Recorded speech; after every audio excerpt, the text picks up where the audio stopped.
Before I start the show, the Boardroom's The Future of Snowboarding demo is back. Come and ride 2025-26 product, including wired snowboards and fixed bindings, before it's released in stores.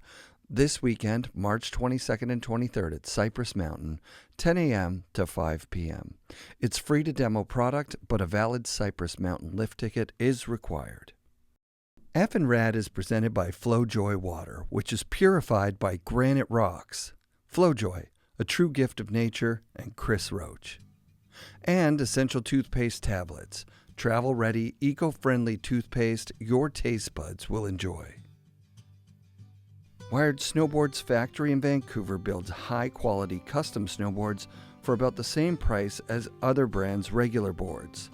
I've created several one-of-a-kind wired customs, including a Chase 162 that's seen hundreds of my best powder days. Get yourself a game-changing snowboard and join the Wired team with Devin Walsh, Sasha Daly, and many others.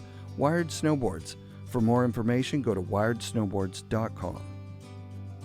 Fixed bindings are FNRad. The comfort, performance, and quality of fixed bindings stokes me out every time I snowboard. Their commitment to making bindings that work amazingly and give you no issues puts Fix ahead of other binding brands. It's just that simple. Buy Fix bindings at an authorized dealer or go to fixbindingco.com. Bluebird Coffee Tuning and Rentals in Squamish is the coolest new stop on your way to Whistler. Bluebird offers quality board tunes using state-of-the-art equipment, premium rentals for every level of rider with demos of Burton step-ons, and award-winning coffee and incredible smoothies.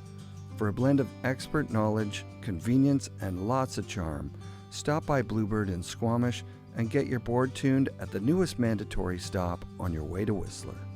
Pro Standard makes the grill mount the best mount for your Insta360 GoPro or DJI camera.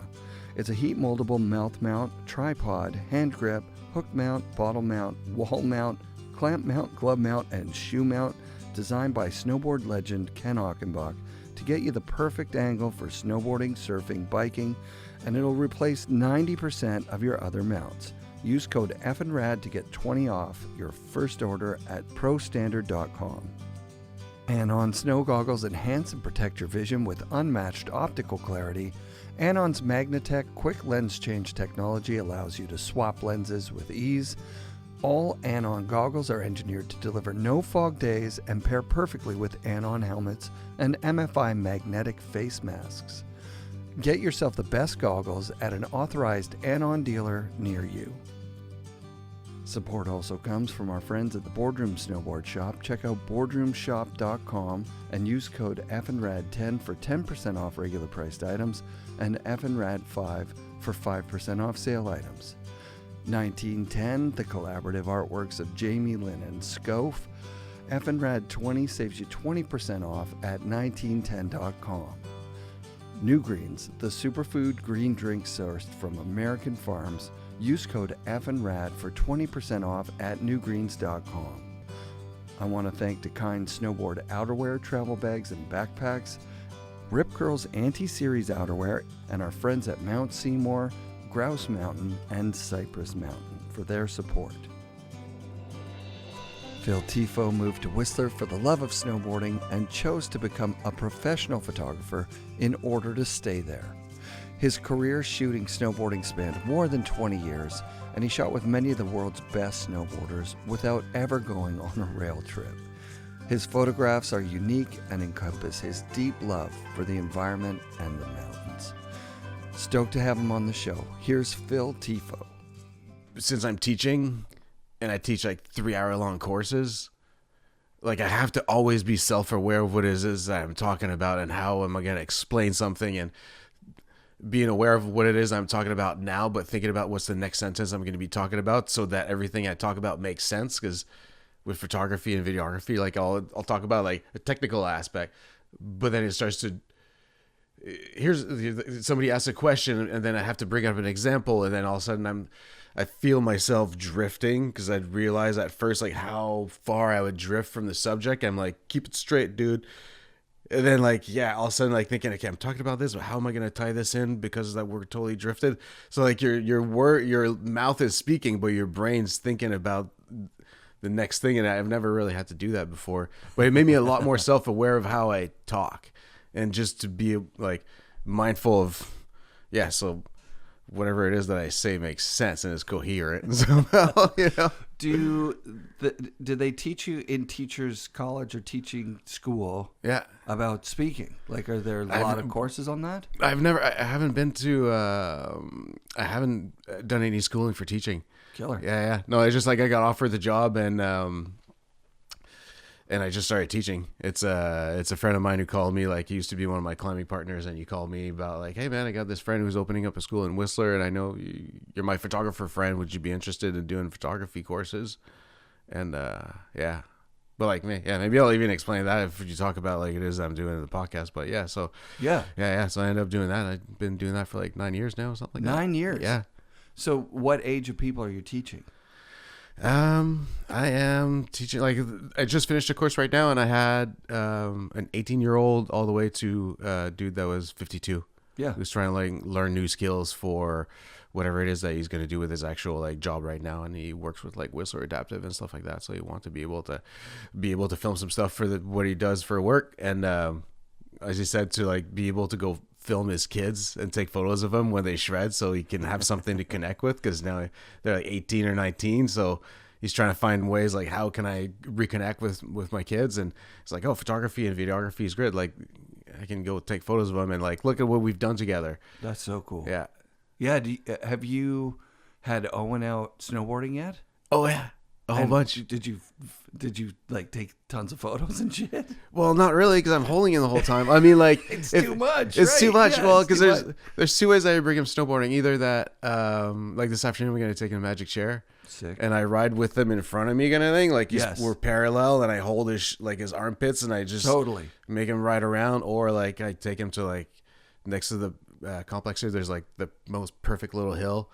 It's like the perfect drop-in ramp, and I can build him a little jump when it snows. Here, pull that up. Yeah. Let me see. I'm getting pretty close to where I'm gonna get new swing arms.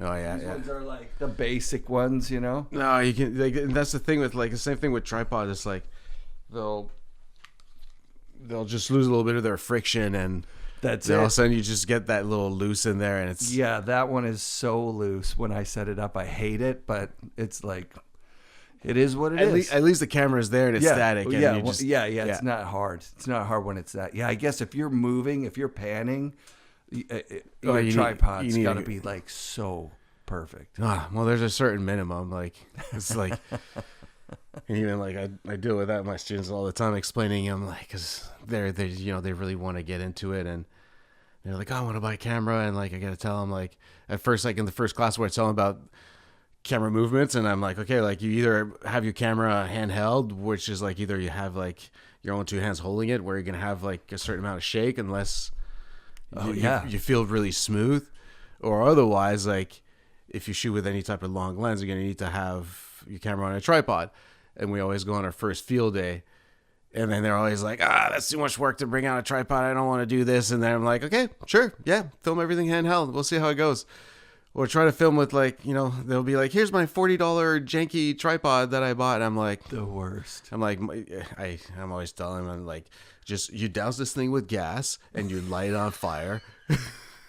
And then you're just going to realize how much you're just wasting your time using those things. So anyways, it's the same thing with like any tripod. If you got to do any movement, like there's a certain minimum that you got to get. But like I'll go on we have computers connected to projector, and I'll go on the internet and show them like about like what you should get for the minimum. And they're Whistler kids, like barely getting by, and I'm like, oh, so this tripod, the minimum thing that you should get is about like $500 and this and that. They're just like, ugh, they're not cheap. They're not cheap. So none of that shit is cheap. I went on Craigslist. I found this one on Craigslist by accident. That's Manfrotto at least.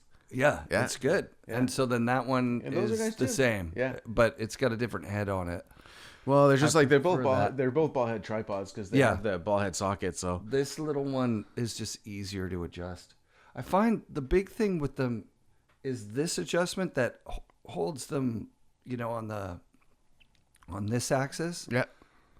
Like you tighten that, but then it can unloosen just because it's threaded on. You know what I mean? Well, because what happens often is that people will tighten this, and then even if it's tight, you start to move it, and then often they'll just like unscrew the actual head. That's what on both of these it does that. It's funny because like that should be locked. Isn't there like a lock for this? Well, Probably is. Not really, because like you just gotta. It's one of those things. You just gotta use your fucking tripod properly and know like if you're gonna move the head, loosen the friction, and then you can rotate it. Because otherwise, like I get it all the time. Again with my students, they'll be like, "Why is my tripod head so shaky?" And I see the thing is all like wobbly and shit, and I'm like, "Oh, well, here." You have to undo this knob because what you're doing now is I finish unscrewing the head and I pop it off, and they're like, "Oh, yeah. Oh, you can take that off." I'm like, "Yeah, you just see this big screw." Like in the end, like it helps that I do that because they're like, "Oh, like, yeah, you can put some Loctite or just like unscrew the knob and then you can just rotate every your time." tripod." Right.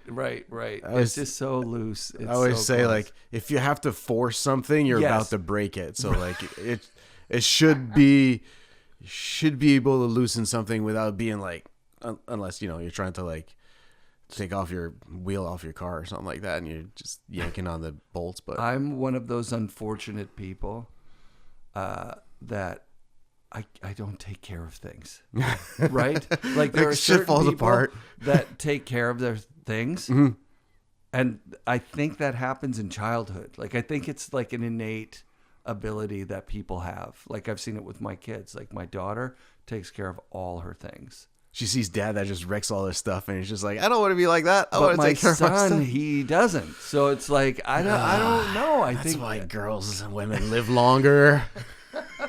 But there are some people that really. I mean, you can see from my my clamshell case that I keep all my stuff in. Like I made my own foam there out of an old 4-inch foam mattress, right? And it's janky and it sucks. And you know what's bad about that foam is in the cold it gets hard. So then the shit doesn't fit back in because it's not flexible. I didn't find that out until I was in the Baker parking lot trying to put this stuff about away. when you record those. I'm going like, what the fuck, dude? Like this doesn't even work. I'm like, like so again, not taking care of my equipment. I've got the camera. I don't even have a lens cap on. I'm like pushing it in. It's like people that for a profession are photographers, filmographers. They take care of their stuff. Well, it's like you have to. You have to, otherwise you really want to smash your lens and buy another one? Like no. And that's like say for my phone, I don't even have a case on my phone. No case. I love that. And people are like, "Don't you drop your phone?" I'm like, "No, I'm a photographer and I film stuff. Like I take care of my equipment. Like whatever that's like." I'm kind of cheap. I don't like to buy things a second time. Like it's like I'll spend money on something the first time, but like if I break something, I have to replace it. I'm like, oh God, really? Now I have to spend money on that again? Yeah. So like if I'm paying for this like stupid phone that costs over $1,000, like I'm gonna be careful to it. People are like, what about your kid? I'm like, well, my kid just doesn't hold my phone for now until maybe he's gonna be older. But like, then again, like. Yeah, I just try to take care of everything because that's really, it's funny that you try to take care of everything, but you don't have a case on your phone, which is like kind of the shortcut to taking care of the phone. But but then it's too big in my pocket, and already I'm like, dude, I feel like I have like half an iPad in my pocket already, so it's like, it just fits nicely. As soon as I had cases before, but then I was like, oh, it's too heavy and whatever, and I'm just like. You know what? Like, you don't drop your camera. Just don't drop your phone. It's like, I see it as another piece of electronic that's just as worthy as anything else that I own. So that's it. Yeah. I'm just like, don't drop the thing and like be mindful to it. And I said to the Genius, I'm like, so it doesn't come with a case? And they're like, no. I'm like, it's expensive, right? This is a $2,000 thing so if it doesn't come with a case, but it needs it, it comes with a charger, right? And the guy's like, yeah, of course it comes with a charger. I'm like, but so it doesn't come with a case, but it needs it? I don't think. Same with the screen protector. Yeah. I've never used screen protector. No. I hate them. I just hate the feel of them. Well, you look too like somebody has it like full of bubbles in it from the side. You're like, that looks ugly. It's like, no. But yeah, so like for me, until I dropped it one time, I didn't have a case for my phone. Yeah. And then once I dropped it once, I was like, okay, I'm going to get a case. Because I can't take care of my shit. That's cool. So you were saying there's a perfect hill not too far from here, you can build a little takeoff, build a little jump at the bottom. And Yeah. It's aim him at it. Yeah, it's too perfect because like as soon as I knew that we're gonna have a kid, and I was like, oh yeah, I can't wait to teach that kid how to snowboard. I saw like that little hill, and I was like, that thing's got potential, and I couldn't wait to build him little jumps. And like when he was like 10 months, I bought him like the Burton bar. Well, his grandparents did, because my dad really wanted to get him like on snow and all that, because he taught me how to ski and all that stuff. So they sponsor his snowboard, and I had like the bar that he can hold on to it. So he wasn't even walking; he was just holding on to that thing. So I was making him a slide. So I was like using that, but I was like, one day you're gonna be big enough that I'm gonna like let you go. I'll build you a run in and a little jump. And then we just had a little bit of snow for the first time this winter in Squamish, and there's a bunch of little kids that live in the complex here, and we had them all out there, and like we had a first session where like the bigger kids built like they had a drop-in ramp with the picnic table onto a rail. So they're having like a best time jibbing. Already. And like we show up, and then I'm like, Owen loves to shovel. Like as soon as there's snow outside, like he wants to grab my little backcountry shovel and he starts shoveling everywhere. And I'm like, let's use this. And like, Owen, let's go build you a jump. And he's like, and he always loves big jumps. Like he's very into big jumps. He thinks he is, at least. Anyway, so I'm like, oh, let's go build you a jump. So I built him a little kicker, and he was dropping in, rolling over it, and perfect, riding out. And then, but he was kind of intimidated because there's a lot of kids that were there that day. And then I went another afternoon, like literally the last day before everything melted. Like it rained that night, and then everything was gone the next day.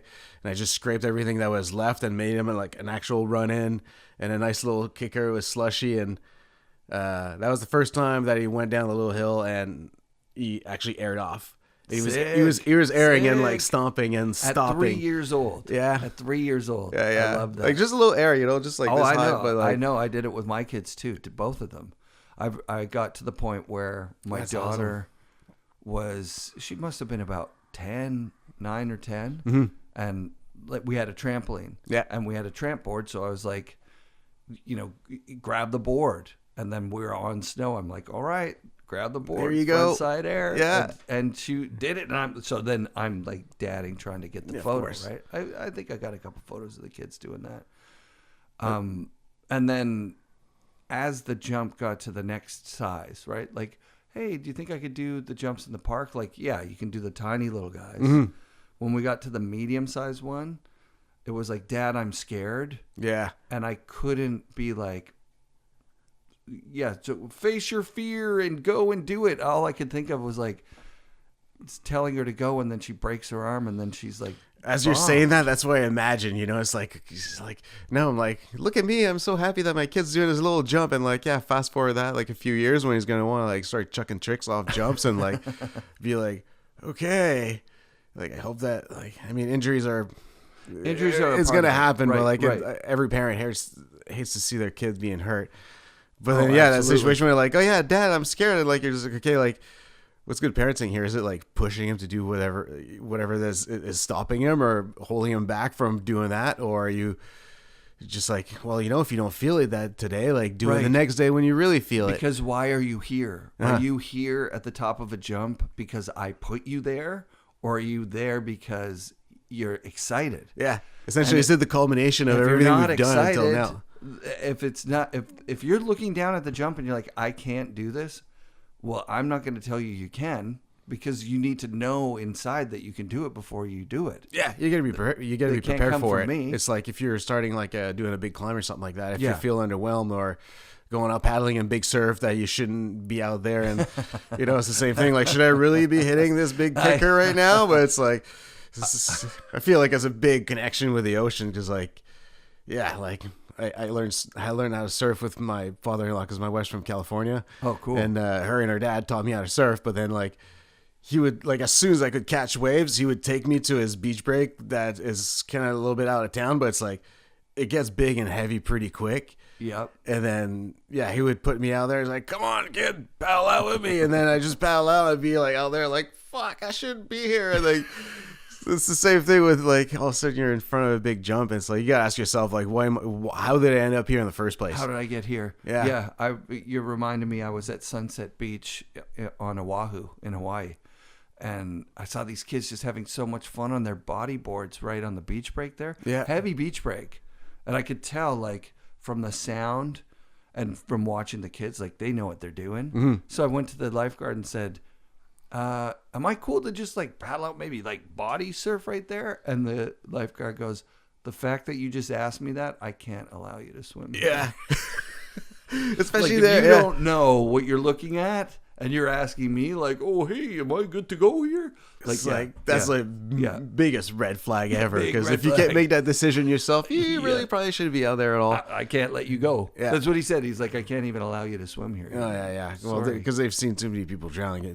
Especially there. Like, I've never even been to Hawaii, but, like, I can only imagine with the size of surf that's there, like, the rip currents that are out there and whatever else. And, you know, with big enough beach, like a shore pound, like if you're at the wrong place, if it's like a 4 or 5 foot shore pound that hits right on the sand, like you could, and you get smashed head first, like you could break your neck easily. Yeah. Like it's people do. Danny Way did. Like lots of people. Shore pound's dangerous, man. Hell yeah. So how much do you surf? You surf a few times a year? You do a surf I mean, like, well, it's been, you know, allocation of spending's been a little bit different in the last couple of years since, you know, child. But we try to go see Martin. He's got his house in Tifo, so try to go see him a couple times a year. We had a vacation plan in June. I mean, I used to go way more with Lamru and DCP, and well, you know, they have teenage kids, so they have more time. You know, but I did like a lot of trips where we go like sleep on the beach in Sombrio, or go even for a strike mission, go to, you know, different waves out there, and just especially in the winter, like when you know that it's going to be good, like, oh, like that's the window and we can go, the wind's going to be good, okay, cool, let's go out. But ferry's gone up, and it's kind of become an expensive mission. Yeah. So I haven't been as much in the last couple of years, but like in the past, I used to try to go as much as possible. We used to go like a lot more in the States, where we go visit Chelsea's family, and that would be like our surf vacation. And like, what part of California? She's from Ventura, like more inland. It's called a town called Ojai.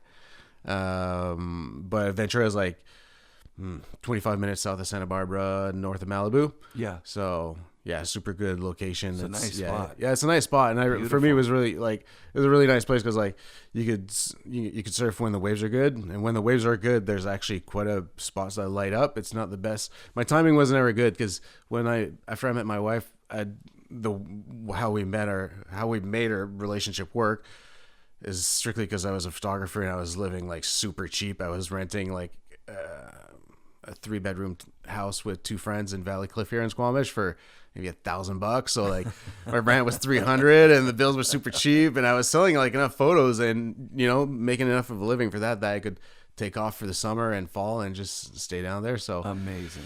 I spent a lot of time down there, and we had a sailboat at one point too that we bought, like, so that was like our home in California. Like, so you lived on a sailboat in California? Yeah, in California. Like, did you have a marina slip, or was it? Oh, yeah, wow. It was in a marina with liveaboard, so like every second slip was a liveaboard. Amazing. And so we bought this like super sweet refurbished 1969 Cal 34, like beautiful boat, like and it had just been redone, and like, because we're either looking at like, do we buy a cheap one and, you know, work on it, or spend the same amount of cash in the end. Anyway, so we stumbled upon that boat, and the Seabird. It was a beautiful boat, so we bought it in Marina del Rey, and my dad flew down at that point to take the boat back to Ventura. It takes a day and a half to get back from LA to Ventura on via sea, because you're going against the wind and against the current, so it takes a little bit of time. And does he know how to sail, or was it something that he just well, powered through? Well, also my father-in-law was with us too, and he knows how to sail. He's been sailing on the Santa Barbara Channel for, you know, most of his life, so he knows all the anchor points, and he knows, like, you come back from Catalina, you cross there, you anchor there, and then the next day you go there. So he knew all the logistics on what to do all that. But my dad and I guess my brother was the first one to sail. He was working in summer camps, and he taught us how to sail. My dad always wanted to have a sailboat, so he bought our first little sailboat when I was like 10 years old or something like that. Wow. And like, we barely knew how to sail anyone, and we kind of like we looked like a freaking corkscrew lost at sea kind of thing. It was probably pretty ugly. It is insane. Like, there were these catamarans in Cabo or somewhere one time with the hotel I stayed at. You could go out and you'd had to pay for you the can guy rent them. to come, Yeah. or you could use them for free. Mm-hmm. And I'm like, how hard can it be? The guy that we'd have to pay is like 12 years old. I can do this. And it was horrifying. Oh yeah, like, because all of a sudden the sales pick you up, and yeah. But how do you go back? It's like, and the thing is, like, what ended up getting us to learn how to sail is that I started taking sailing lessons so I could teach. Like, my first job was being a sailing instructor when I was like 14 or something like that. Right on. So I took some sailing lessons and I learned how to sail. It wasn't that you know it. Like, I could literally teach you how to sail in like 10 minutes. Just like the understanding if the wind comes from this way, you open your sails a certain amount, just whatever, how the dynamics of sails work. Mm-hmm. But so when I started taking sailing lessons and courses to be able to teach, that's when we're able to like sail properly. And my dad, the first boat really sucked, and he sold it, and then we bought like this. His second boat was a little 23-footer called the Eclipse. So not like a laser. No, like a proper boats. like little boat, you know. And then so we sailed that one. It was on the Ottawa River because I'm from Gatineau near Ottawa. Mm-hmm. So we had well, in French it's called the Lac des Chênes, but in English they call it the Ottawa River, and like they call it differently. They want to be special. Lac des Chênes. Lac des Chênes. Kind of like Guy des Chênes. Like Guy. Yeah. And so I sailed there for a bunch of years and then my dad got a better boat, and then eventually like I spent all my summers on the sailboat just teaching sailing and that's fucking sailing. So cool. And we found like a little laser that somebody was selling on the side of the, like for a pretty good price. My parents bought me a little laser, so I started racing too. So I did a bunch of sailing racing. So like my dad knew how to sail in the end, like so, and he like when you sail as a lake sailor, you always think like, especially in Quebec, like the terrain, you have the same terrain as like BC or California in a sense, but just everything is smaller. Yeah. Unless like you go for ocean wise, like if you go like to like Quebec City and like to like eastern Quebec where you're on the open ocean, okay, that's something else. But like for us lake sailors, like sailing on the ocean, I was like, that's the big thing. That's so the like, goal. That's like going to Alaska. It's exactly. It's like or badass. being from Quebec and being like, I'm going to move out west and go ride those big mountains kind of thing. So it's like you see it in the magazines and all that, but it seems like so crazy to you. Yeah. So my dad, like when I had my first boat and it was our first voyage, like he really wanted to come out. So, and it was cool because we slept at anchor for the night, and it's a little place called Paradise Cove. So yeah, we had a really cool trip back. But how long did you guys live on the sailboat for? We had it for 4 years. 4 years. Yeah. And so you'd come back here for the winters, work, and then spend. And Chelsea would come up, like she's a nurse, so she would take her vacation in the winter mostly. So she'd be able to come up for the winters. How did you guys meet? I was on a climbing trip in 2006 because I rock climb a bunch, mostly bouldering, and I was with four buddies that we're just traveling different destination. We just spent some time in Lake Tahoe and climbing with the hatchets, actually. I was going to say, because he writes those bouldering guides, right? Yeah. So he showed us bunch of... Dave's a bouldering... He's the dude. No, him and Mike, like both the brothers, like, they really love climbing. It's cool, too, because at the time, like, climbing really wasn't, like, a big thing in snowboarding. Like, people were like, how the fuck do you do that sport? Shouldn't you skate? I'm like, I'm too broken and I suck at skating. So, like, I want to do something I'm kind of good at. But anyway, so I always loved climbing. But like, so anyways, I was on a 6-week long road trip with my friends down in California and Utah, and visited a bunch of places before that. But then we're in this place called Bishop, just south of Mammoth, and it's like a perfect spot to be in October. It's like one of the central places to climb because people were always climbers were looking for better temperatures to be able to climb in. So when the weather's shit here, then you could just like hit the road and drive 20 hours to California, and then you can climb in perfect weather. And she was my campground neighbor. I had the lifted Jeep, and I thought that I was like, damn, this chick's cute, man. Just see him from a distance. And then we went climbing the next day to somewhere around Bishop, a place called Owens River Gorge. And your kid's named Owen. Yeah, because we met the whole area is called the Owens Valley. Oh, that's so we're looking for for girls. We're trying to look at all these names, and then when we knew that he's going to be a boy, I was just like, how about we name him Owen after the place that we met, and that's how it ended up being. But dude, that's so cool. So your dad gets you interested in the outdoors pretty early. It sounds like you learned to ski when you were a kid. In the summers, you guys are doing sailing and outdoor stuff. Like, yeah. I started skiing when I was like 6. He took me out in the Gatineau area hills at Edelweiss. Yeah. And I started like, I still remember my first day skiing with him. And I remember like asking him to go skiing because like, I think I asked him like, at the time, like I still remember we're shoveling the driveway and I'm asking my dad like, hey Dad, can we go play hockey? Can I start playing hockey? Because everybody played hockey in my town. And he's like, well, let's put it this way, kid. If you're going to play hockey, we're going to wake up at 4 or 5 in the morning and we're going to go play inside. Or if you want, we're going to go skiing and then we can wake up a little bit later and then we're going to go play in the snow and play outside all day. How's that? I'm like, sick. Yeah, fuck hockey. We're going skiing. And then he took me that day. Like, we rented me, I think, a little pair of skis or something like that and went to Edelweiss and had my first, like, he would take me not even on the lifts. Like, it was like a tiny little hill kind of thing. Like, and he would just, like, show me how to snow plow. And then until I was ready, he'd be like, okay, we're going on the big chairlift. And up we went. And then we took him. Yeah, he took me up quite a bit until, and those are, like, you know, my favorite memories with him was just when, and my mom, too, because, like, we all go, at least, like, most of the time it's like 1 week a year where we go to Mont Saint-Anne or Mont Tremblant. Yeah. Because, you know, like our hills are so small. So for us, like those hills were like the Whistler of Quebec in a sense. Yeah. So you go there and be like, wow, this is a big resort. And like, it was so fun. Like, especially at Saint-Anne, like we'd just ski like all day and ski all night during night skiing. And like, I pretty much live in my long johns and just. It's pretty special, isn't it? Yeah. I mean, I still have vivid memories of us like skiing and turning around and seeing my dad coming down and be like, this is so much fun. And then just like lapping like hours on end and lapping with your family. That's badass. Yeah. That's dope. Oh, it was the best. And so, yeah, like he had an interest in sailing. So, you know, he got me out and I was like on the water and I learned how to do it. So between that and everything else that comes with it, like like mountain biking and stuff, but like, biking at the time wasn't even like mountain biking. We just had like, I had like a little Peugeot bike that we take on ATV trails and try to hit like big mud puddles. And that was like biking for us. But like we always played outside, like no matter what. Like, isn't it so wild how everything's changed in our lifetime, right? Like snowboarding in our lifetime when we were kids was like snurfing, right? Like was like a rope on the nose.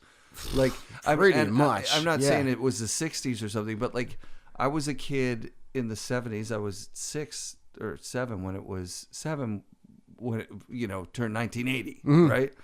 And I wasn't exposed to it, but if I would have been, it would have been snurfing, right? Like there wasn't any snowboarding. There's no, we couldn't see it anywhere. And I remember like for me, like the first time I started to see like extreme sports, quote unquote, was this TV show called High Five. Oh, I remember. You know, like the hand would flip. High five. Yeah, somebody had it recorded on a VHS. Like I would go to my like high school friends' houses. They're like, and watch it. I've got a tape of snowboarding, right? Like just randomly came on. So you don't get the first part. You just get like snowboarding's on, and then the tape goes in. Somebody records it. I saw the High Five snowboarding thing. Yeah, I think like.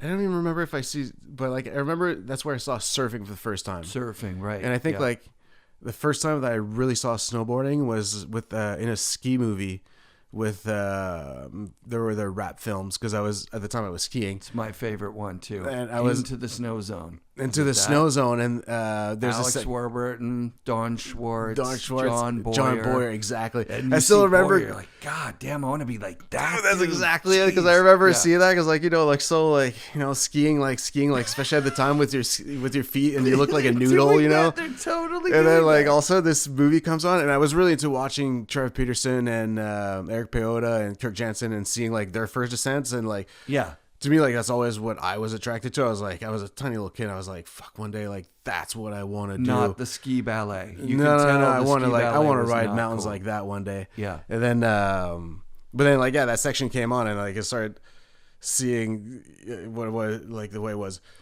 The narrator goes like, and John Boyer snowboarding, and then you see him, he looks all like Dayglow and all this shit. I was like, I've never seen that before. I was like, whoa, this is so cool. And then freerider Alex Warburton. I was like, whoa, man, these guys are legends. And like, by the time I wasn't like legends, but now I'm like, man, these guys are such legends. But like, that's when I saw snowboarding for the first time. And it's funny because I went on a trip to Revelstoke with DCP, and Emmanuel Krebs and Warbs actually in December. Like David invited us for a little bonus day at Eagle Pass, and I was sitting with Warbs on the way up, and we're talking about the beginning of snowboarding for us, and like I was kind of thinking back. I think like you're the first fucking guy that I ever saw snowboarding, and here I am like 40 years later or whatever. Like it's maybe like 30 something, but like yeah, because I must have been 12 and I'm 46, so yeah, 20 something years ago.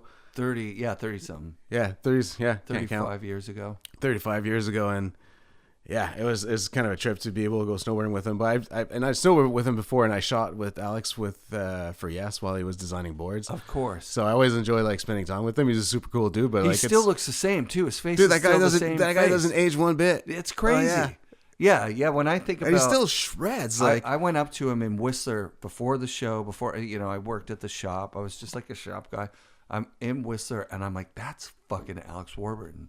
And I ran up, and I was like, Alex. And he turned like, hey, buddy, like, because he's like a nice guy. Like, obviously, I'm like, I'm just a fan. I need to tell you. I need to shake your hand. You're the very first dude that I saw snowboarding in Into the Snow Zone, and you're like one of my favorites ever to do it. Your career on Morrow, and like you knew everything about it. Yeah. Or at least his snowboard career, snowboard like media publications kind of stuff, which I've heard from Kearns that Warburton is one of those guys that was so much better in person than what got published of him. That like sometimes you're shooting with somebody and they just don't make it that day, right? Like that day isn't their day. They're a little bit hurt or whatever. And throughout his career, he just didn't get in Kern's opinion, he didn't get the representation in print and in movies. Of how good his writing was. And when you think about Into the Snow Zone and what they were doing at that time, like how big they were blasting those cliffs that were just so fucking huge. For then they were bigger than any of the skiing things that were going on. Oh, they were. And like, they're just like, it's not like they had something to prove, but they're just like, yeah, like watch us like skiers. We're going to do something rad here. Yeah. And he still shreds like, yeah, like riding in Revy, like he was on the resort, like he was like jumping off little cliffs and stuff like that, and like looking like shredding really powerful, and like nice and low and really limber, and both him and Krebs, like they were just like, man, you guys still got it. It was Krebs' first day too, like he hadn't ridden yet that year, and oh wow.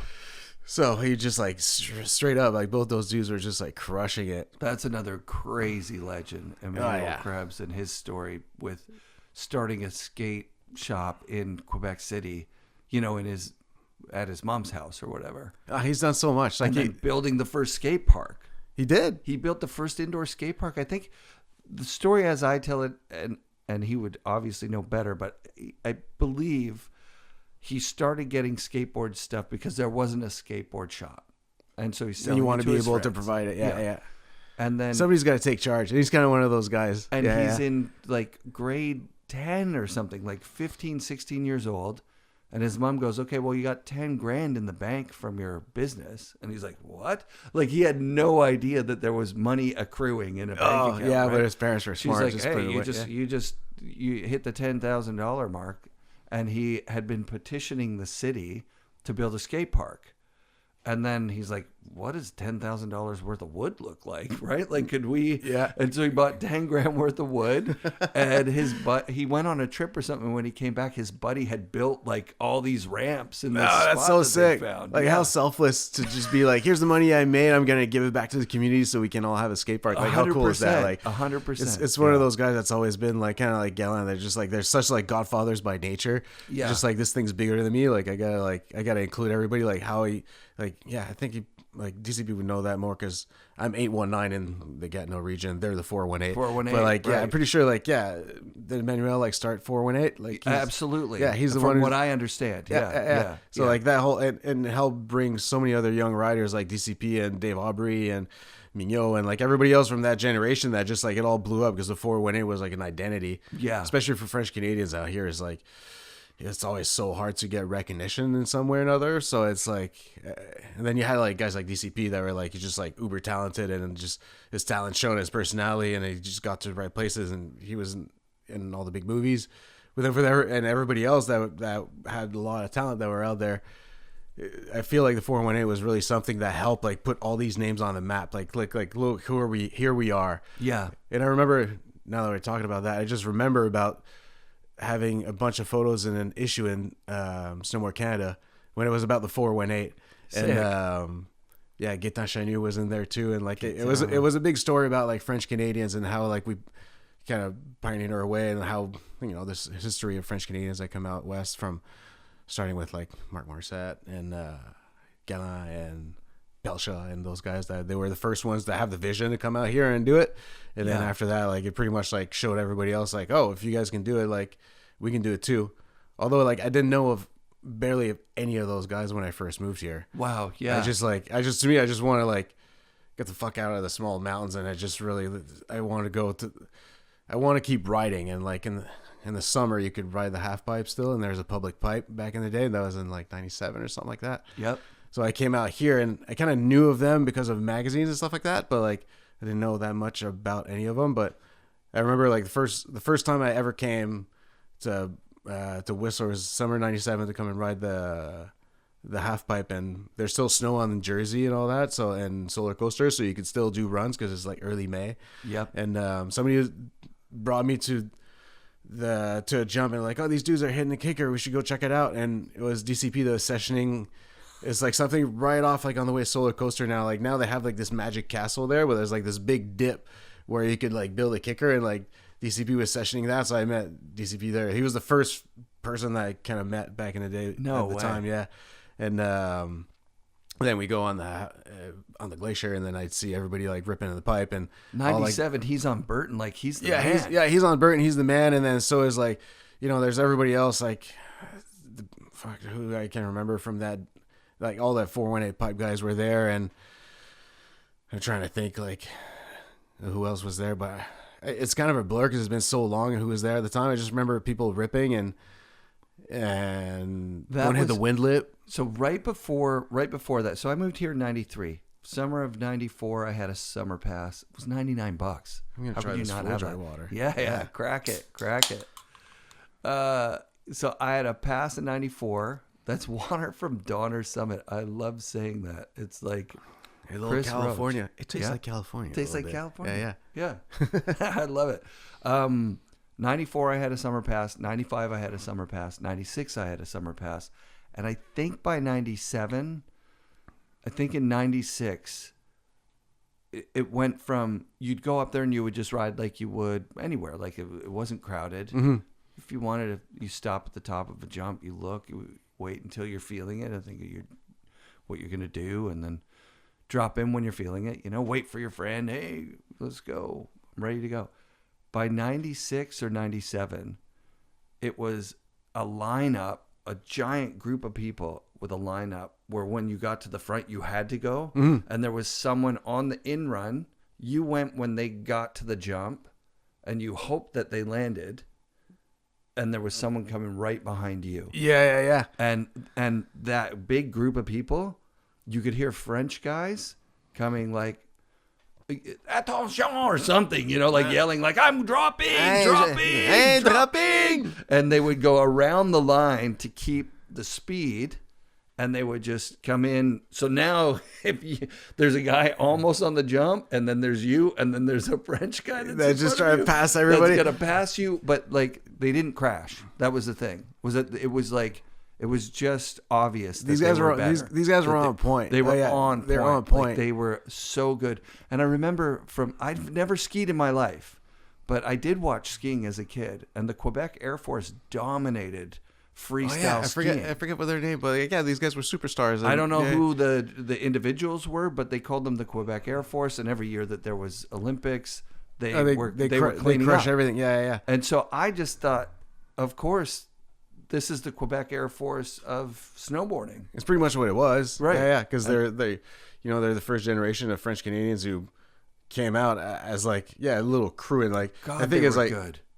So they're super good, and like always like on point because like half pipes in Quebec are like freaking solid. You know, we've all Ice. heard about how like people from out east. It could be like anybody that rides like Vermont or Maine. Anybody that rides in that part of the country that rides on really hard pack. Like you learn to land because You have to. You have to. It's concussion otherwise. Yeah. It's break your knee or or you're going to hospital if you're not landing. So yeah, these guys are so good and on point and like trying to like really break the barrier of like going bigger and like trying new tricks and stuff like that. And that's kind of like what made me end up like shooting photos in the first place.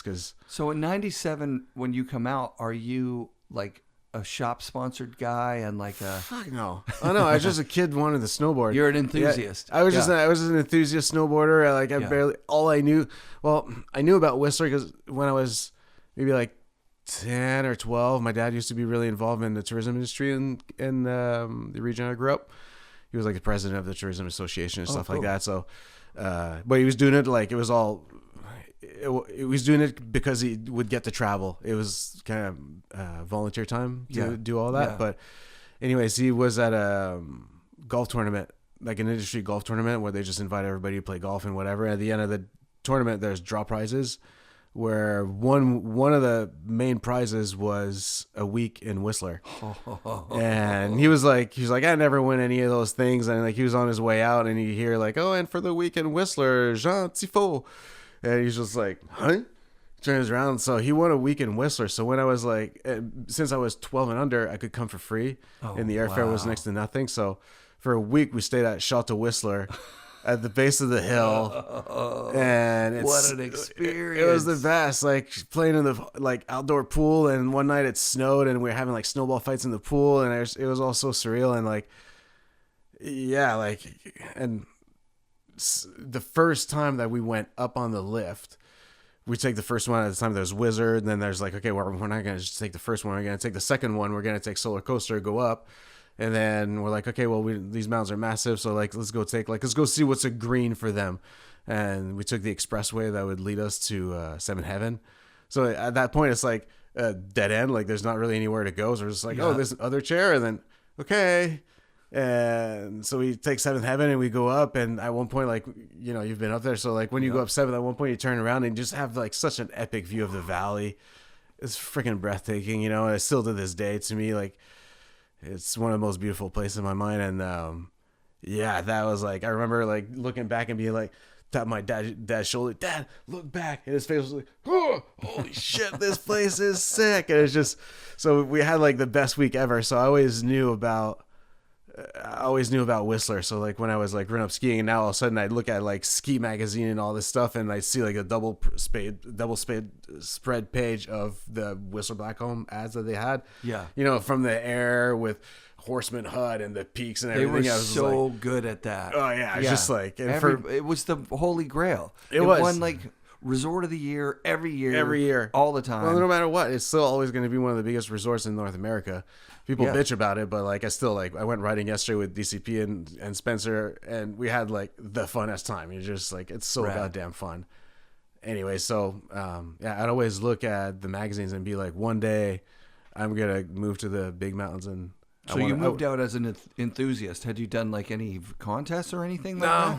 No. I started riding pipe. Like we had one of the first half pipes in Quebec at Tremblant, and I just love riding pipe. And I was a decent snowboarder, but like people were so much better than me. I knew I was never going to be like able to get good. And I started hurting myself pretty early on. Like I broke my wrist when I was like 17. And then on my first year here, the first year I moved here, I dislocated my shoulder on my first powder day following Shenu that I just met off a cliff. And I landed and powdered my arm open and fully ripped my arm out of socket. So, and I kept dislocating it. Like I probably dislocated it like 40 times or something like that over the course of the next few years. Yeah. And then at the end of that year, I broke my femur in the bowl in Whistler. Little kid cut me off in the bowl while we were doing speed runs. How do you break a femur with that? I was skating. Like, have you ever done the speed line in the Whistler Bowl? Like, anyways, like you start at kind of at the top of the bowl and you go straight and you drop through the canyon. And then you go over the hump, and then you drop in the bowl. Yeah. So we call that the speed line. So like we'd follow each other, like we'd be 4 or 5 at a train and going as fast as we could, like running and getting on, skating the bowl. Yeah. And I dropped in behind someone, and then a little kid dropped in from slayer on the other side and went right in front of me. And I was like, just first reaction, I jumped over the canyon, the dip, and I landed on the other side. And something felt really weird, and I landed on my back, and my foot was by my head. Oh God! So I was just like, oh no, I wrecked my knee. Coming back from this is gonna be so hard. And then that's the first thing I thought, like, how am I gonna be snowboarding with the knee so destroyed? And I put my foot down, and then it bent like at my leg, and it bent like right in the middle. I was like, oh no, dude, you broke your femur. You better sit back. And then I was just like, oh fuck, dude. So yeah, I broke my.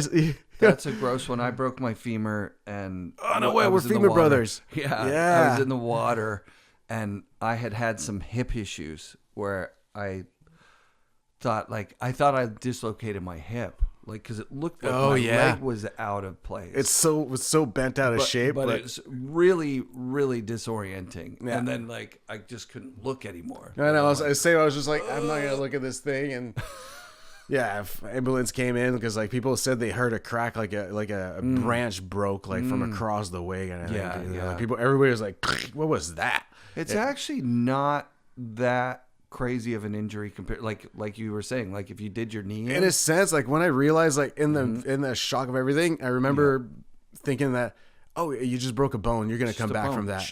Because at first, that's why when I saw my knee, because I've heard of people like wrecking their knees, like, and then they're done, and then it's just such an issue forever. And then I was just like, I was kind of relieved. I was like, oh, they'll fix that, I'll be back. And then maybe like 2 months later after that, like that's the first year that maybe first or second year maybe that they're letting bikes on the hill in the summer. So I as soon as I was able to, I must have looked like a fucking idiot, but like I was taking the bus with my bike and my crutches, and I get to the base of the hill and I put my crutches on the side of the building and I just like push myself on my bike, and I was able to do laps because they're just single tracks. Yeah. But yeah, I just had like freshly broken femurs. That was like my physio. Yeah, I think I broke not it. The best choices. I think I broke it in July, and I think that I snowboarded in October at Mount Baker. Oh yeah, I believe it, because I rode for opening day right after that season. It was like feeling a little weak and stuff, but it was a little weak. Yeah, a little weird. And I still get like some pain. Like if I don't snowboard a bunch, or I started noticing it when my older dog, before Sunny, like I had another dog, and when she got older and I couldn't take her hiking anymore, like my leg would start to like. I would climb and whatever, but like I didn't work like the glute muscles that I'd need to keep strong in order to keep that whole apparatus feeling strong. And do you have the pin? Yeah, I have the pin through. It's still in. Yeah, it's still in. I 2 screws in mine out. Oh yeah, because mine, like they're saying it looks good and it stays. Yeah, my doctor, when he saw the X-ray, went, "Oh, take that out." I must have done that on a Sunday or something. Oh yeah. He was like that. It's sticking way out. Oh shit, really? Yeah. Oh wow, yeah. No, I haven't had too much issues. I just get like this weird pain in my hip, and then I have to do like I'll be walking sometimes, like walking the dog, and then it starts to hurt in there, and I'm like, oh, it's fucking uncomfortable, and I do like donkey kicks with my leg to really activate my kind of clicks or something. Yeah, it kind of clicks a little bit, and then it's like, okay, I can keep moving. But when I don't snowboard, like that's when I start to feel it. And then I start riding again. It's like then it's my back leg, so it gets stronger too. So it's like I feel like my leg gets stronger, and it's capable of keeping everything tight and straight. But like, if I don't exercise enough, then it starts to hurt my hip a little bit. But I kind of gave up on my pro aspirations when I broke my leg. Like it was kind of an excuse in my brain that I went like, all right, well now I can't do it for sure. Yeah, exactly. And then it was someone like Mark McMorris or something, like, you know, he had some crash where he broke both femurs and like, well, when he smashed into a tree, that guy, he was like just destroyed, and he came back and won like a few months later. It felt at least like, I'm like, I mean, like I'm not on his feet, but like, you know, he's like the king. So it's like for him to land a trick, like it's not like he has to relearn it. He has to get the guts to do it again. Right. You know, as opposed to like when I was young, I was like, you know, I'm not going to start learning tricks, especially with a dislocated shoulder and that fucking femur. All of a sudden I'm like, okay, you're broken at 20 years old, dude. Yeah, dude. But then that was my first year in Whistler. Cause like, I came for summer in 97. And then went back. I was studying tourism in Montreal and living downtown, like on the Plateau Royal. And cool. Yeah, I mean, it was entertaining and stuff. Like we used to go for Fun Electric and watch like, you know, punk shows and metal shows and stuff like that. Like that was fun. But like I hated the city. Like I lived on the corner of my apartment building. It was a corner unit, and I remember I'd go and sit on the window, and I still remember the vision of like, you know, they have like a tree, like the little square on the sidewalk where they have like trees every few a few meters and stuff, and looking at that tree and be like, I know how you feel. I was like, you're out of place. Don't you want to be out in the woods? I want to be out in the woods. So like after I spent a summer in Whistler, and I was like, oh dude, all you got to do is get a job and a place to live, because we're from Canada, so we don't need a visa. All you got to do is just like pack your shit and go, and then you get a job, place to live. That's it. You're there. You're doing it. So then when I realized that, because I got a job at in the summer, my first summer at Hard Rock Cafe. And I was working like being a busboy there or something like that. And then I was like, oh yeah, I found a place to live. If I wanted to, I could just stay here, but I had this schooling I had to do. So anyways, like I came here for 3 months and went back to Montreal, and then I was teaching snowboarding at Mont Tremblant back in the day. Sick. So that was my, like every weekend I'd go to the mountains with my friends, and we had a little place at Chalet des Chutes, which was like the dingiest fucking hotel like ever, man. It was so ghetto, but it was dirt cheap. So like 4 of us snowboard instructors were renting the place, and we're just like, yeah, whenever that you want to, any of us like want to come, like week or weekends, like the place is ours. So that was like our place at the hill. So that I was trying to live like the Whistler life in Quebec kind of thing. And then the more I went through the year, the more I was just like, fuck this, I'm so not into it. Plus like I was studying tourism, and I thought that I was like, oh, that's a job that's going to get me to travel and whatnot. But like all they were teaching us really was just to be a travel agent and stuff like that. And I was just like, no, I'm not. I want to travel. I'm not going to be the person like filling paperwork so people travel. Like, no, wrong end of the spectrum here. Yeah. So like I really started to lose interest, and by the end, I would only come back on Friday afternoon for the philosophy class because the teacher was so good and like so enlightening that I was just like. Yeah. I'm going to come back to do my laundry in the morning, go to philosophy class, and then I'm going straight back to Tremblant. And then after that year, I was just like, I failed all my courses because I didn't attend enough. Yep. And I just went to my parents like, look, like I can't do this anymore. Like I need a year off. Like I need to find myself a little bit. But right now, like, you know, I was a kid, they're paying for my schooling. So I'm like, I don't want to waste your money right now. This is not going to go anywhere for me. I need to go back out west. I'm going to spend 1 year, mom and dad, 1 year, and I'll come back and finish what I got to do. And, you know, I'll come back refreshed. And then, I went for, then my first winter was 98, 99. And that was the all time year. And I showed up that year. I don't think it'll be repeated in our lifetime. Every fall, dude, I still please bring back 98, 99. I have like all these hopes, and then this year again, it just doesn't fucking snow, and I'm like, can we just get a good consistent season?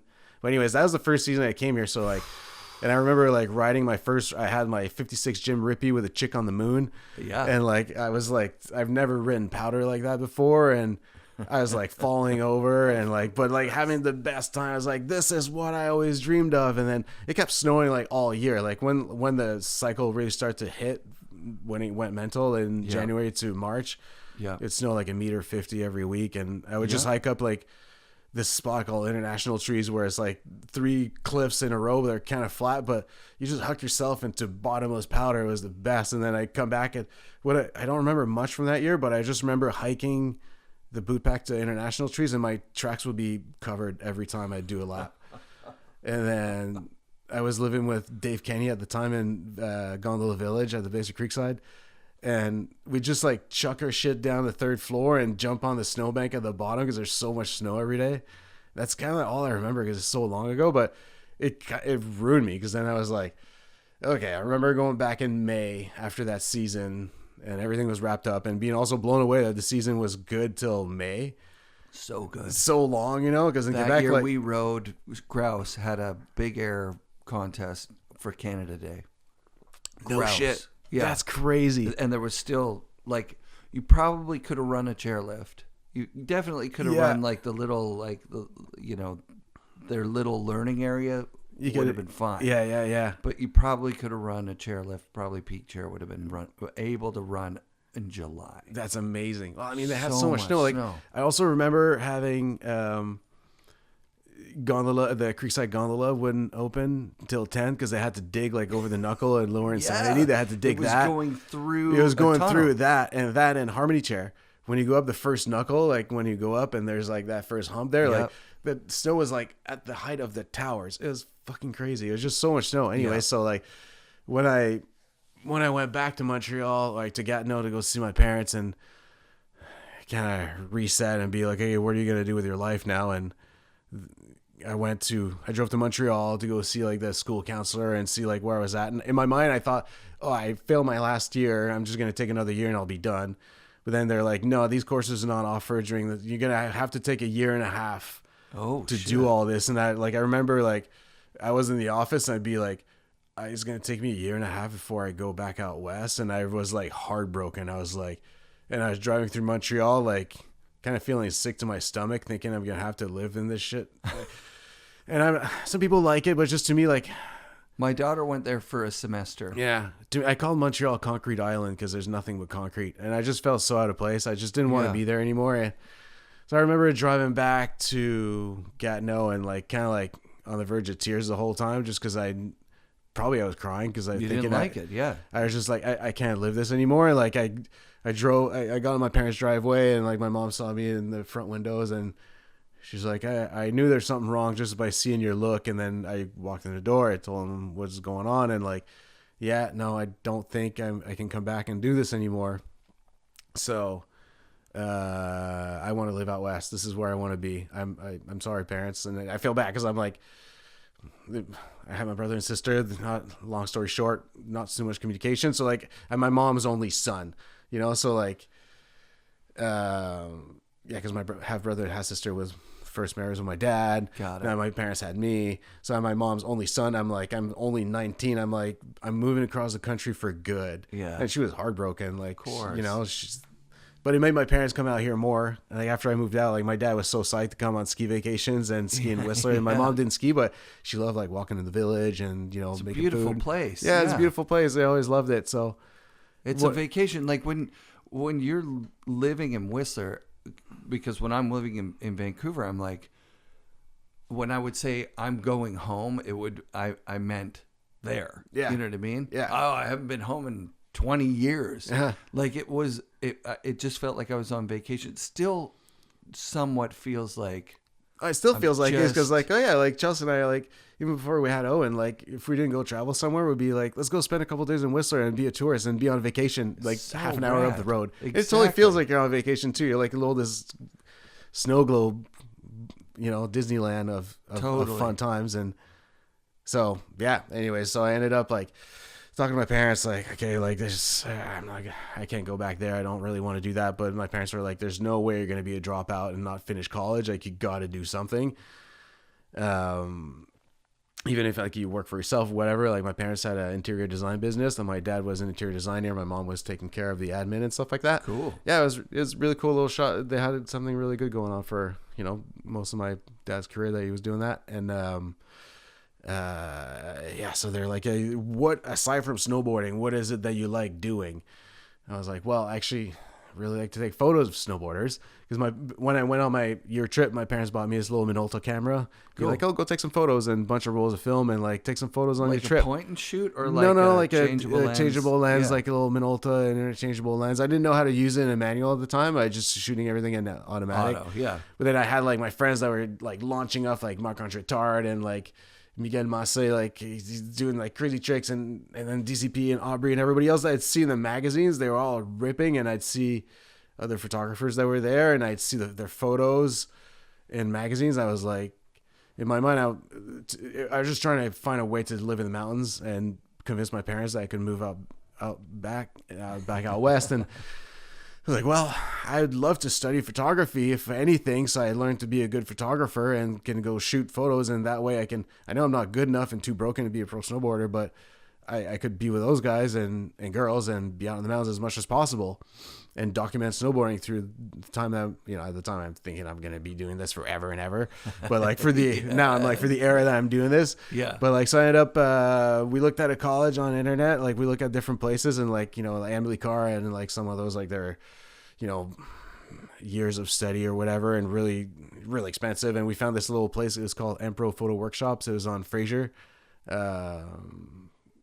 somewhere like Fraser and something like on the east of downtown, downtown kind of thing. Sweet. In Vancouver. Yeah. I forget what it was, like the main artery. Anyways, a little school, and it was super small. It was like 6 students, and everything was in the school. And I went to go visit it. Like, it had the dark room downstairs and a little studio on the main floor and computer lab upstairs. I was like in 6 students, and it was 10 months intensive. You only study photography, and then after that you study commercial photography, then you're out. So we went to check it out. My parents came for a trip. Went to visit the school, and I was like, yeah, this is the shit. And then I found a place a little apartment to rent nearby. And so you lived on Fraser, like I lived on Kingsway Canby and 16th. Oh yeah, that's right. That's where I live right there, now. right next to Flying Wedge Pizza. Yep. Yeah. It was really good. I lived off that place, but yeah. So I went there for a year, and like I had all my stuff on a friend's couch. All my shred stuff was at a friend's house, and Up in Whistler. Yeah, up in Whistler, and I'd do my schooling during the week and hitchhike every Friday. Take the 251 to Horseshoe Bay. Yeah, I remember you would hitchhike. That nobody hitchhikes anymore. Nobody hitchhikes anymore, but we I used to hitchhike all the time. Fuck, all the time, and yeah, I was doing that like every weekend. I'd go to Horseshoe Bay. That's amazing. And hitchhike to the hill and go shoot photos. Sometimes you'd only get a halfway ride to here. Yeah. Like I remember hitchhiking at the Big Orange Bridge. And the guy that picked me up, there was 2 of us. We got a double ride to the Big Orange Bridge, and then we each got. I could only take one. It was like a pickup or something. Okay. Yeah. So I'm in that, and then when we got to Whistler and regrouped, my buddy was like, "Oh, that guy was so mad that I didn't have any weed."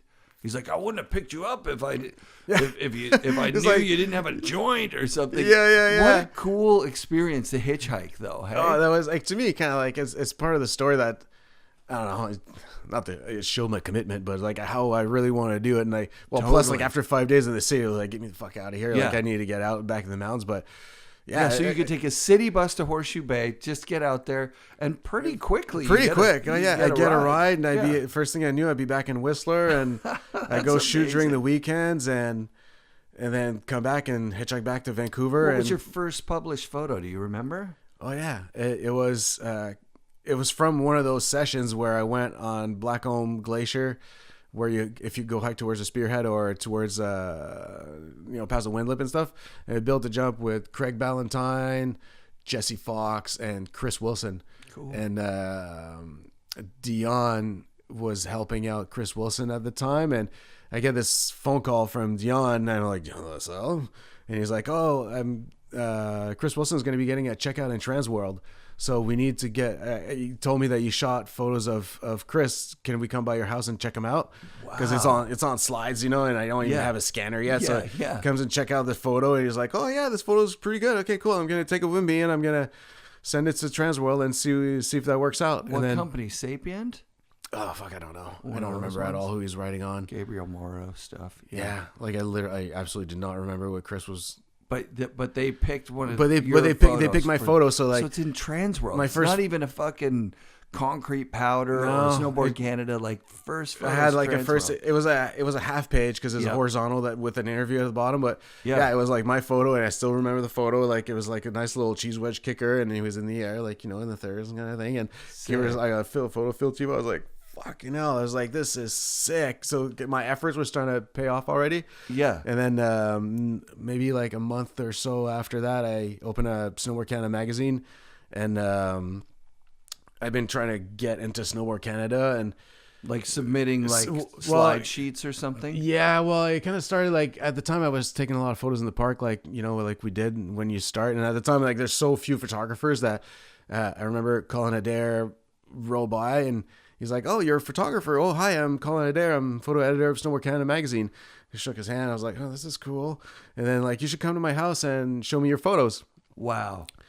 That was the first year I was shooting photos. And then, are you still in school while you're doing that? I'm not even in school yet. Not even That's in the school year yet. before. That's the year before. So when you go to school, I learned composition. You're already like doing the thing. Yeah. I was taking photos already, but like kind of sucking because I went to Colin's house and he looked at my photos and be like, cool, those are nice. Go keep practicing and come back next year when your stuff keeps getting better. I was like, okay, cool. I didn't get butthurt because I knew I was just really learning and kind of doing it half for fun. Yeah. And then that second year, like I was taking photos in the pipe, and there's a photo of a friend of mine. Like he's not even sponsored, Yves Martineau. He would just boost, and he did like this sick air to fakie. And I opened like a couple months later, after that Transworld photo, I opened Snowboard Canada, and I had my first full page of Tino that was like air to fakie and the pipe, and I was just like, no fucking way, this is so sick. And then like that after that, I was like, okay, this is game on. Like I got 2 photos in the mags, and you know, it's just a few $100. But in my mind, I was like, here's my stepping stone to getting into it. Still, a few $100 feels like a lot. Well, it's when you first get paid from your camera. Yeah. And I see that with my students, that they're like, when they take my course, and then the first thing that happens when they get a photo. And I remember one of my students came to, because I play in a band, and I invited her to, she's kind of punk rock a little bit, and I was like, oh, if you want to come take photos of one of her gigs, you should come and check it out. And she took photos of one of the other bands, and they paid her for the photos. So that's awesome. She's like, I called my parents there in Sweden, and she's like, I called my parents right away. I got the first money from my photos. And it was the same thing for me. Like, as a teacher now, like, I'm so happy when I get to see that for them. Totally. But like, to me, it was just like, yeah, I'm getting my first dollars off my camera. Yeah. And okay, now let's go full in. And the next year I bought a sled. Well, my parents helped me buy a sled. So it was a bit of cash from working, but like, you know, that's at the time where you could still shred and shoot on the hill. Yeah. But it was getting a little bit more limited. But if Daniel had paved the way and shot everything on there. And he was like one of my heroes, you know, like, and I'd see him like go shoot like all these heli places and then backcountry. Because like in the end, what really made me want to be a photographer is when I saw an article in Snowboarder mag about the making of Second Wind from Treetop Films. Oh, cool. And there's this photo of, I think it's Brad McGregor actually that shot it at the time. No, because it was Brad McGregor and I think Dave B in the photo.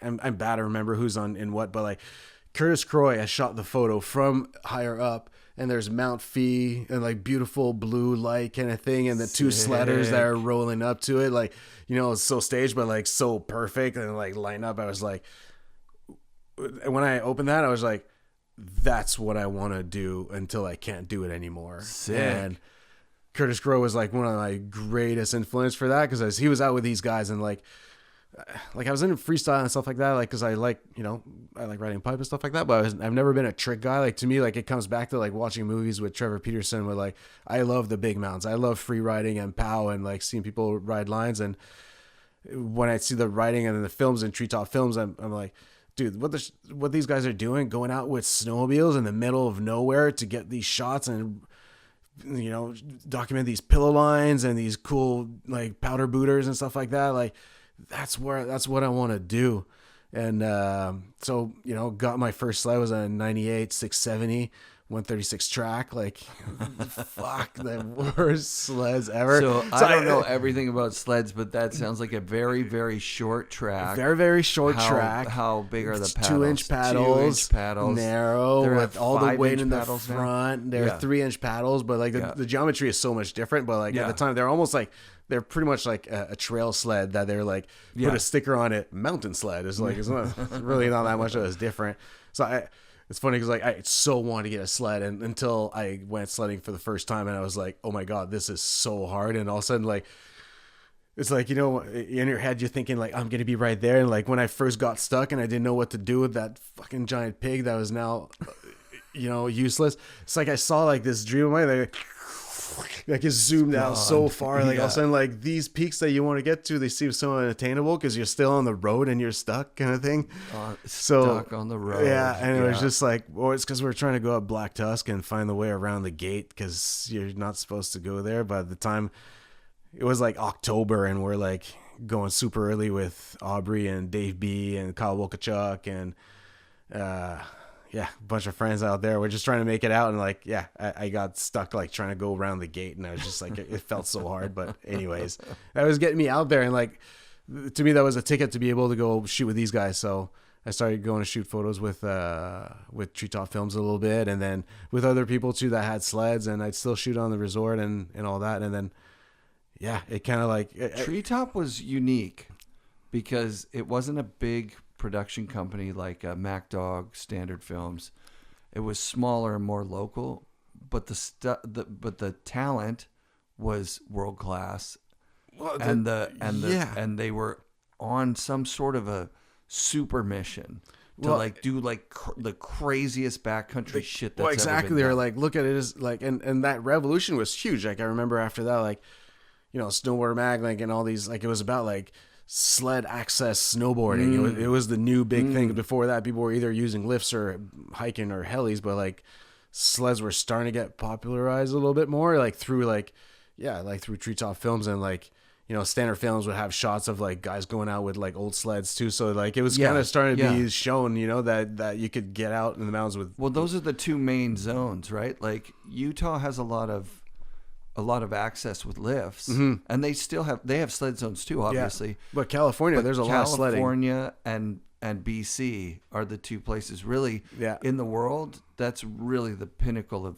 sled access. No, it pretty much is, because Europe, you can't really sled anywhere. There's some places in Japan that you can, but really, like, this is the Mecca. Like people always and that's why, like, for years and years, like people come from Europe and leave. They still do, like, you know, like they have their sleds here and they come sledding here. Like Mikkel still does that every year, and like a bunch of others. So I knew I was at the right place. So I just said, yeah, if I get a sled. So I started shooting with these guys, and at one point, like, I need to expand my world a little bit, and I was like, okay, who do I need to meet that knows everybody that could get me into like just more connections, so I know more people, because I was just a guy from Gatineau. I didn't know anyone before I came here, so I just like one handshake at a time, like, oh hi, oh you're this person, hi, I'm Phil and I have a camera, I'd love to come out and shoot. So I was thinking, like, at the time, like, okay, it's cool to shoot with the Treetop Films and all that, these guys, but they're a small gang, and you know, like, all the other photographers want to shoot with them too, because like they're the shit. So like I was competing with other photographers, and sometimes I just get bumped out, I couldn't go, so I got to find other people. So that's when I was like, oh yeah, Martin Gallant, like, he made the I'd seen him at the skate park and stuff like that, and met him a little bit, but he'd made the Gathering movie. Oh yeah, one of the early movies that like really set it's kind of like the next step, that after like Krebs that really formed the 418 and pushed that out. Martin was like, okay, like, you guys need everybody that can't fit into MacDog or Standard, like you guys will have a home with me here in Whistler, and if you guys are willing to rip and come out with us, like, we'll shoot you, and I'll teach you how to shoot, because he's been doing it already forever, shooting with Berger and everybody else. So he knew how to shoot, and he was teaching all these kids how to build kickers and doing all that stuff, and he also kind of helped me like shoot photos. Is like, okay, if you want to come out with us, like, you can do this and that. But I kind of had like a good idea what to do. I just needed to know more people who get out, and I went to introduce myself to Martin. It's like, hey Martin, I'm Phil, and he was super friendly right away. You know how he is, so it's like the best guy ever. And he's like, fuck yeah, come with us, bring your Kodak, and you'll take some pictures. Let's see, you know, funniest fucking guy. But has he always been that the whole way through? He's never changed one bit. He's still the same guy to this day. Like, there are people back east, like, because I grew up in Sudbury, which is 50-50 French English. It's a phenotype of French dude that he is.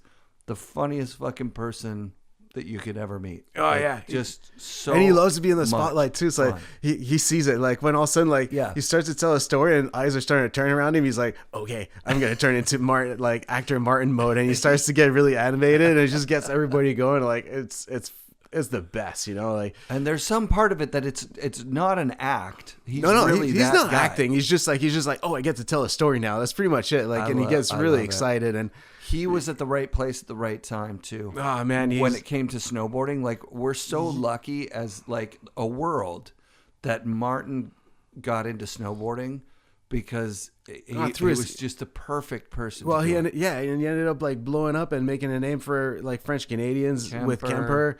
And he 418, like all the stories where he's like, gathering. yeah, I had the gold card, and go to Alaska, and it was $50 a bump, and it was just like heli all day, and telling all these stories of who he's heliing with and doing all that. And like, he was doing that before like most people were doing it at all. But he was like with all the top dogs, you know? So I think Andy Hetzel bought him an automatic weapon, like a AK-47 or some kind of gun. Yeah. Like when they were down on a trip, like now all of a sudden Martin's got a gun, like yeah, like that sounds familiar. It's insane. it's awesome, and it's he was one of the original Quebec transplants to Whistler, and just like they call him the Godfather for a reason. Well, he loves to help. That's just in his nature. Because like he helped me, he gave me a place to come and shoot photos. Same with Crispin, and same with Russell Dalby and a bunch of other guys that want to come out and shoot. It's just as long as you're stoked and you're fun to be around, like we'll take you out, come and shoot some photos with us. And I end up like me and Martin are like really connected, like because we're both Frenchies, and I was pretty much the only French Canadian photographer except from Ollie Gagnon. He was also shooting photos, but he liked to shoot more jibbing and stuff like that. He would come out and sled, but he was often out on a jib trip, and I've never been on a jib shoot trip. Wow, really? I refused. You're that mountain guy. I'm like I'm not gonna go waste a powder day where it could be good in our mounts to go hang out in some fucking city, and like no way. So like I mean I've shot jib if I go like. I shot some jibbing if we go on like on an international trip, and then all of a sudden the snow sucks and we have to do something with our day because like there's nothing else to do. Let's build something creative kind of thing. But like to go like to Minnesota and go shoot rails like or Quebec City.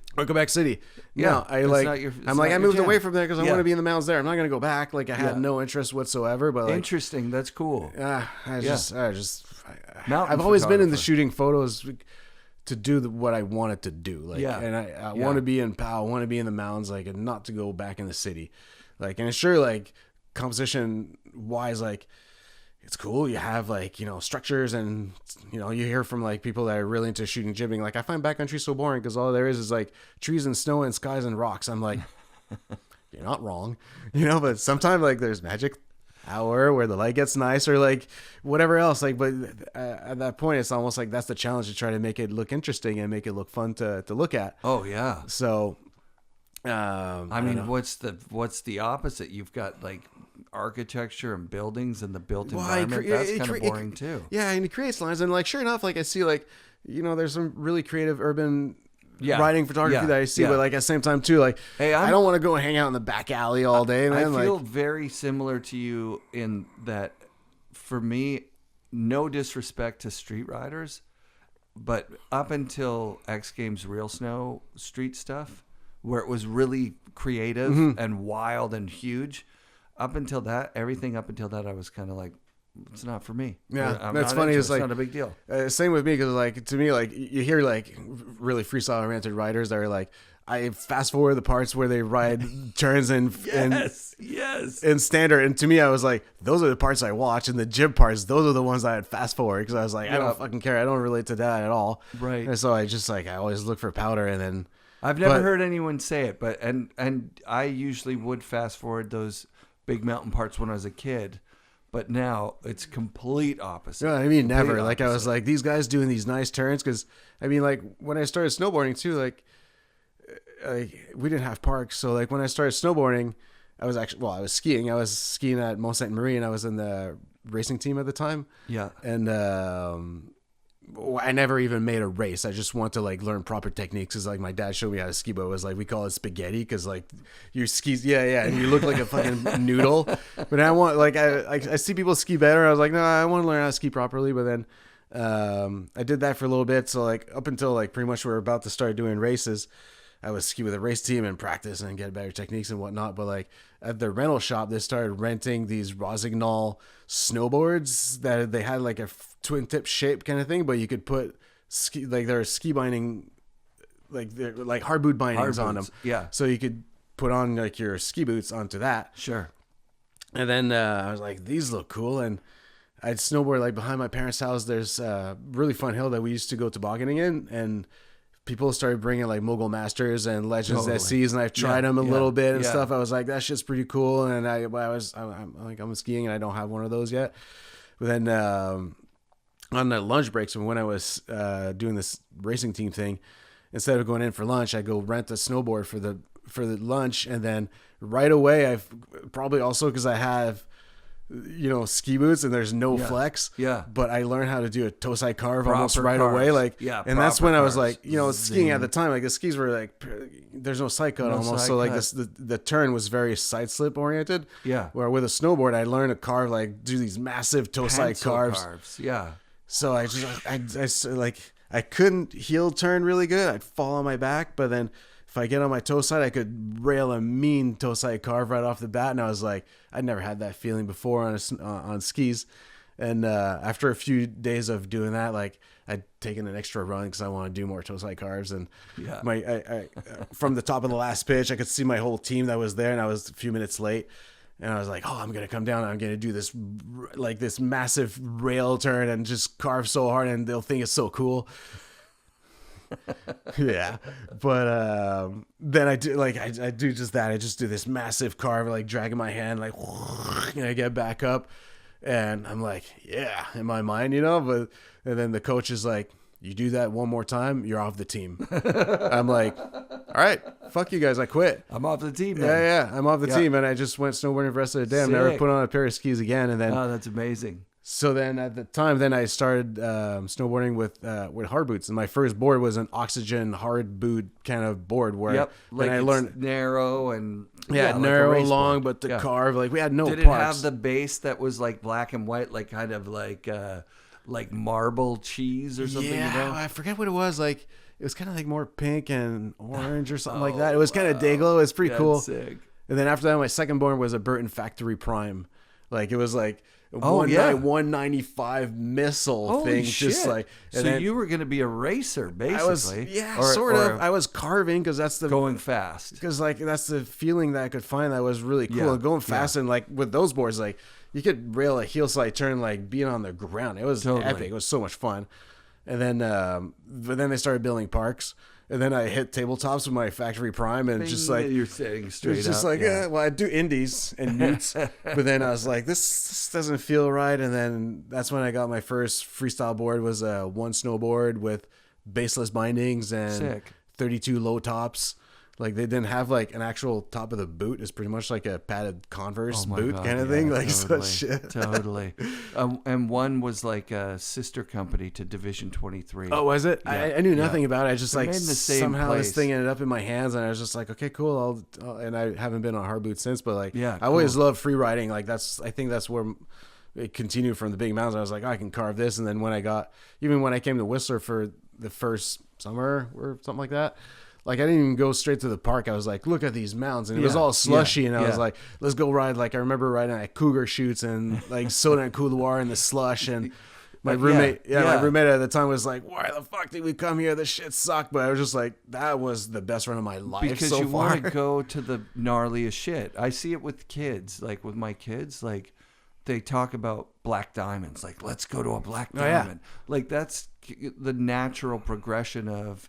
Like, okay, I can ski. I'm skiing a green run. Oh, you've graduated to blue. Oh, blue. Oh, yeah, until you ski go the to double black. blacks. Yeah, then you go to Sedan Couloir, which I remember the first time I rode it and thinking, like, I don't know if I'm going to be able to do this. Then you look down and you go, oh, it's just okay. like this thing. It's steep, but it's doable. And I'd seen it in ski movies and like like this movie Ski School, like this kind of comedy, super funny movie. Like it was in Whistler, and it wasn't really that, but like I'd seen all of it, so I was like, I didn't move out here just to go in the park, so I went to kind of free ride right away, and that's why like in the end, like I just want to.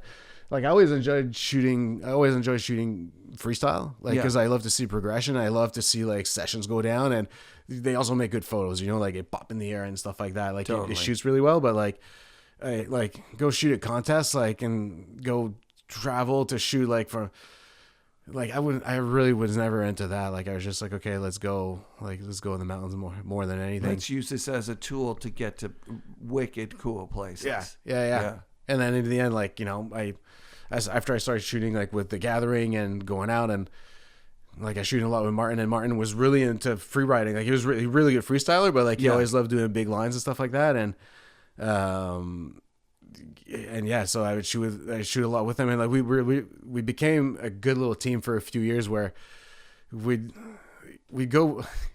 Martin, you know, his technique was that he'll go with a crew that's building a kicker, and he's not going to build the kicker because he doesn't want to hit it or whatever, but he'd steal the photographer. And while you guys are building your kicker, let's go shoot some photos over there of freeride stuff. Amazing. And we always look for like, I love like shooting backlit stuff with a lot of, shadows and whatever else, and show the person in a bigger canvas kind of thing. But yeah, like he'd look at me like, hey Tifo, do you like this shadow thing over there? If I pop a method, I go, oh, yeah, that's gonna look good. So he knew what I liked, and I knew what he'd like to ride. So like for a number of years, like we barely had to like, hey, let's go shoot this. Oh yeah, we could read each other's mind of like what we're after kind of thing. Sick. And I had like countless photos of Martin published everywhere. Like at some time I remember there's like this one method that had like these wind lips that were all kind of backlit, and it made a beautiful photo, and I think I had it published in like 5-6 mags during that year, because they're all like, at the time with like before fucking Instagram and internet, like you could sell a photo to North America, to England, to France, to Japan, to Australia, to all these different distributions that the magazines would never see each other's publications. So you're safe to send your photos in different places. Now you can't really do that anymore because like it's online. It's online, and once it's online, the exclusivity has changed so much. But at the time, like, and that's why like it was, if you're successful at shooting enough photos for editorial, you can make decent cash, because like you could sell the photos to a bunch of different magazines, and being able to get like get paid in pound and euro and all this and that in these currencies that were like making like way more money.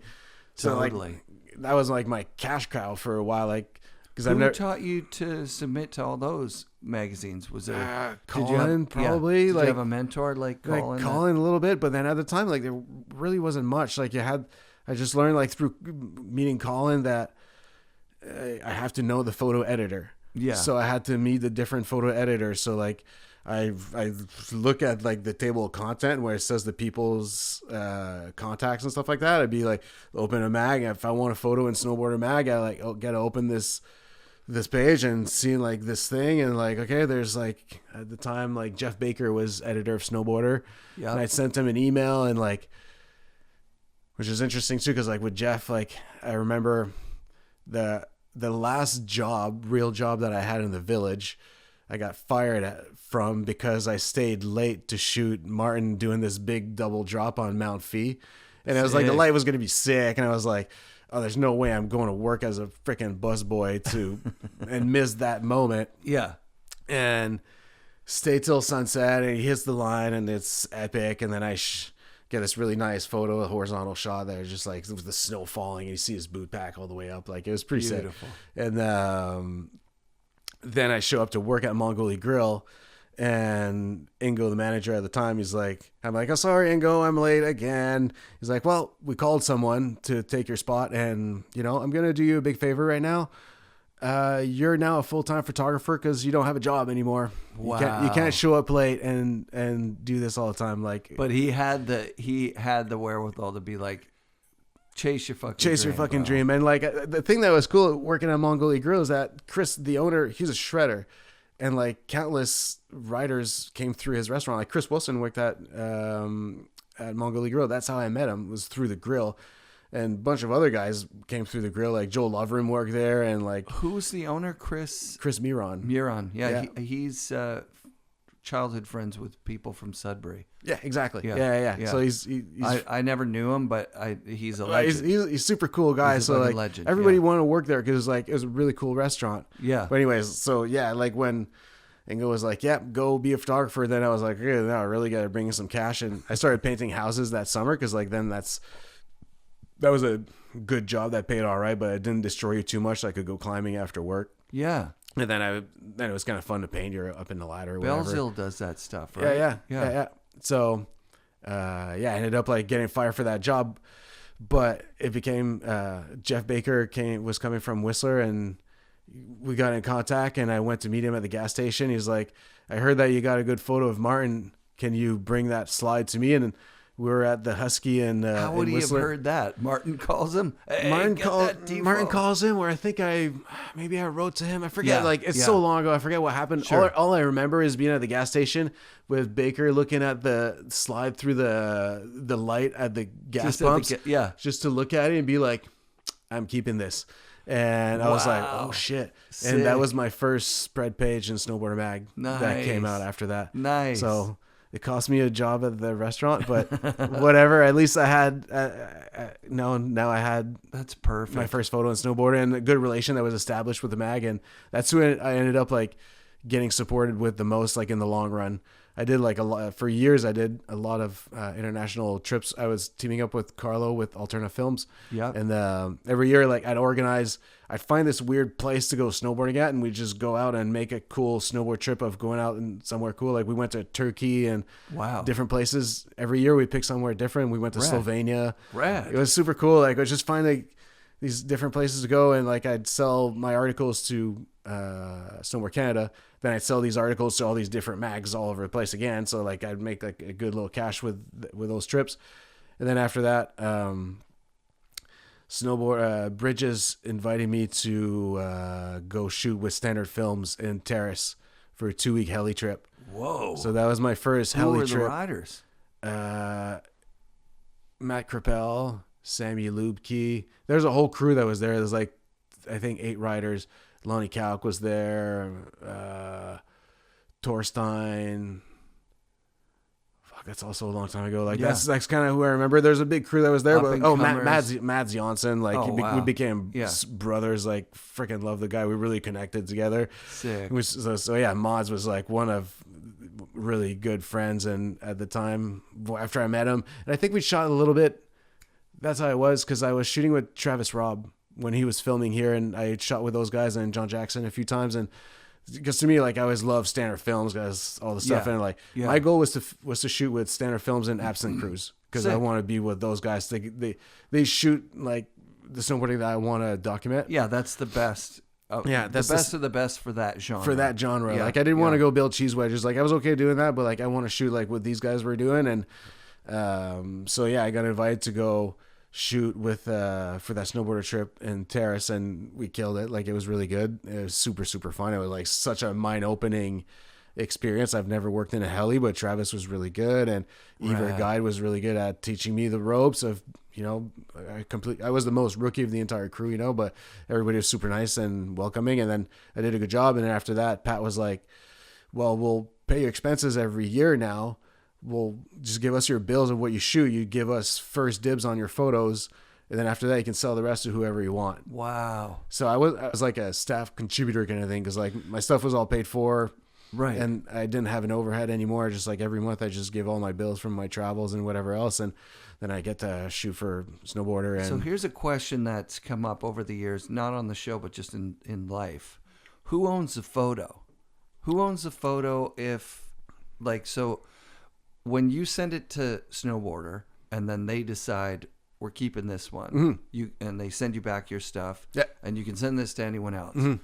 Do they own the photo at that time? Is that money that they paid you to get that photo like an ownership? they own the exclusivity. They own exclusivity. Like I to own it, as a copy. but if they go away as an entity, now you take your photo back and you Oh own it yeah, again. 100%. Yeah. It's pretty much like anything that you have. It's like normally they'll have exclusivity for a year, or 1 for year. the publication period kind of thing. Yeah. So if they call first dibs, if they want to use it, and they're like, yeah, we're planning on using it, like you can't sell that, send it to another mag that's going to be on the same shelves. Yeah, Because then like you'll totally burn yourself if you get it happened in the early days. Oh yeah. I remember somebody had a cover of the same two, like Transboard and Snowboarder, the same month. I sat at a dinner that month and said it in front of a whole bunch of people, like, who's in charge of this fucking shit show? And I was not.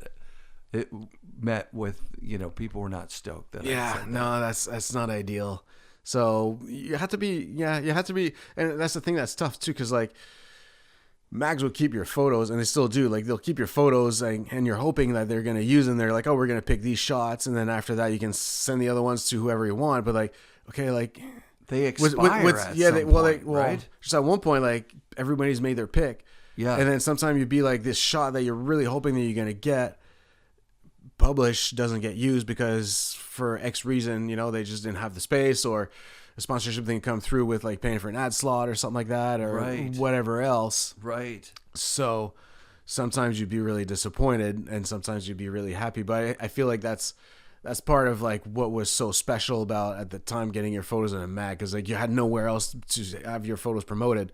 Yeah. So like that's what I loved at the time. Or I would be really bummed out if I'd open an issue and be like, oh, I really thought I was going to get a photo in there. Like nothing's there. And then you flip the pages and be like, not me, not me, not me. You see the cover and you're like, oh, we open the first few pages. Oh, no. Yeah. No. It's a weird thing because it's not like, it's not jealousy towards other photographers because everybody goes through the same thing. Right, but like, it's more like, God damn it, I want a photo published in that mag, or I want to have something, or I thought they were going to run this photo. I already told the writer. Yeah, like, exactly. Hey, or I've been spread. holding it for this amount of time, and then now it's too late to use it anywhere else, and then you didn't use it, especially when it came to the last mag of the year. Yeah. Where you're like, that's the last chance that this photo is going to come out, and then you finish the pages, and then you're like, shit, I just didn't get anything in there. So, which, you know, is disappointing, but it's also part of the game. But it was also, you know, what was awesome about being in magazines. And, you know, everybody from our generation always talks about how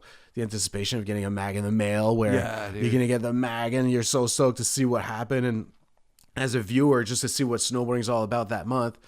But for us, like, I remember being at Creekside and Food Plus and seeing like fellow like riders that were looking at the mags, and the mag would come out and be like, oh, the mag's at the store. Let's go to Food Plus and Creekside and check out, see who's got photos and what. Totally. And for us, like, you know, the people that were part of making these pages, you know, because our work was in there, it was either a surprise or a bummer. But at the same time too, like when you had your photos that would come out, like there's really nothing like having the photo that you work for and that you went out and shot with your friends and you took risks to get out there, and you come back and now you have like these photos that are in the mags and that'll last forever. And now like I have all these boxes in my crawl space that one day I'll show to Owen and be like, look at what Dad was doing when he was younger, you know? And, totally. And even at the time, that's what I was thinking about. Like when I have a kid, I'll keep these and I'll be able to show it to him and just be able to, you know, see what your old man was doing when he was younger and his aspirations and what my dreams were. And that's what I want to do. So hopefully that'll be something that he wants to follow. But but it was super fun. And like everything just changed when the crash happened, and it was like the two punches of the 2008 crash and Instagram that was invented.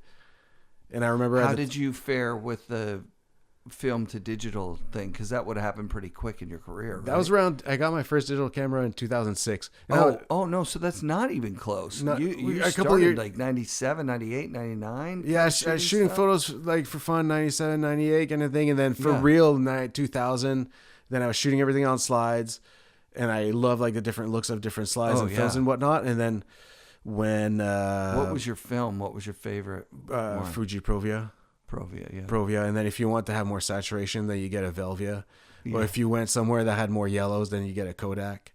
Yeah, like the color of the boxes would essentially which for real, because like Kodak, like the boxes were yellow, so it had warmer tones, while the Fuji was green, so it had a more like greenish blue, very true to the eye kind of look. Especially the Provia, that's the one that had like the most crisp look. There was like the whites were white, the blues are really blue, and it really looked like the best look that was like true to the eye, I feel, as opposed like to some other that had like a different like tone that was a little warmer, like the Kodak or something like that. Sure. I don't know.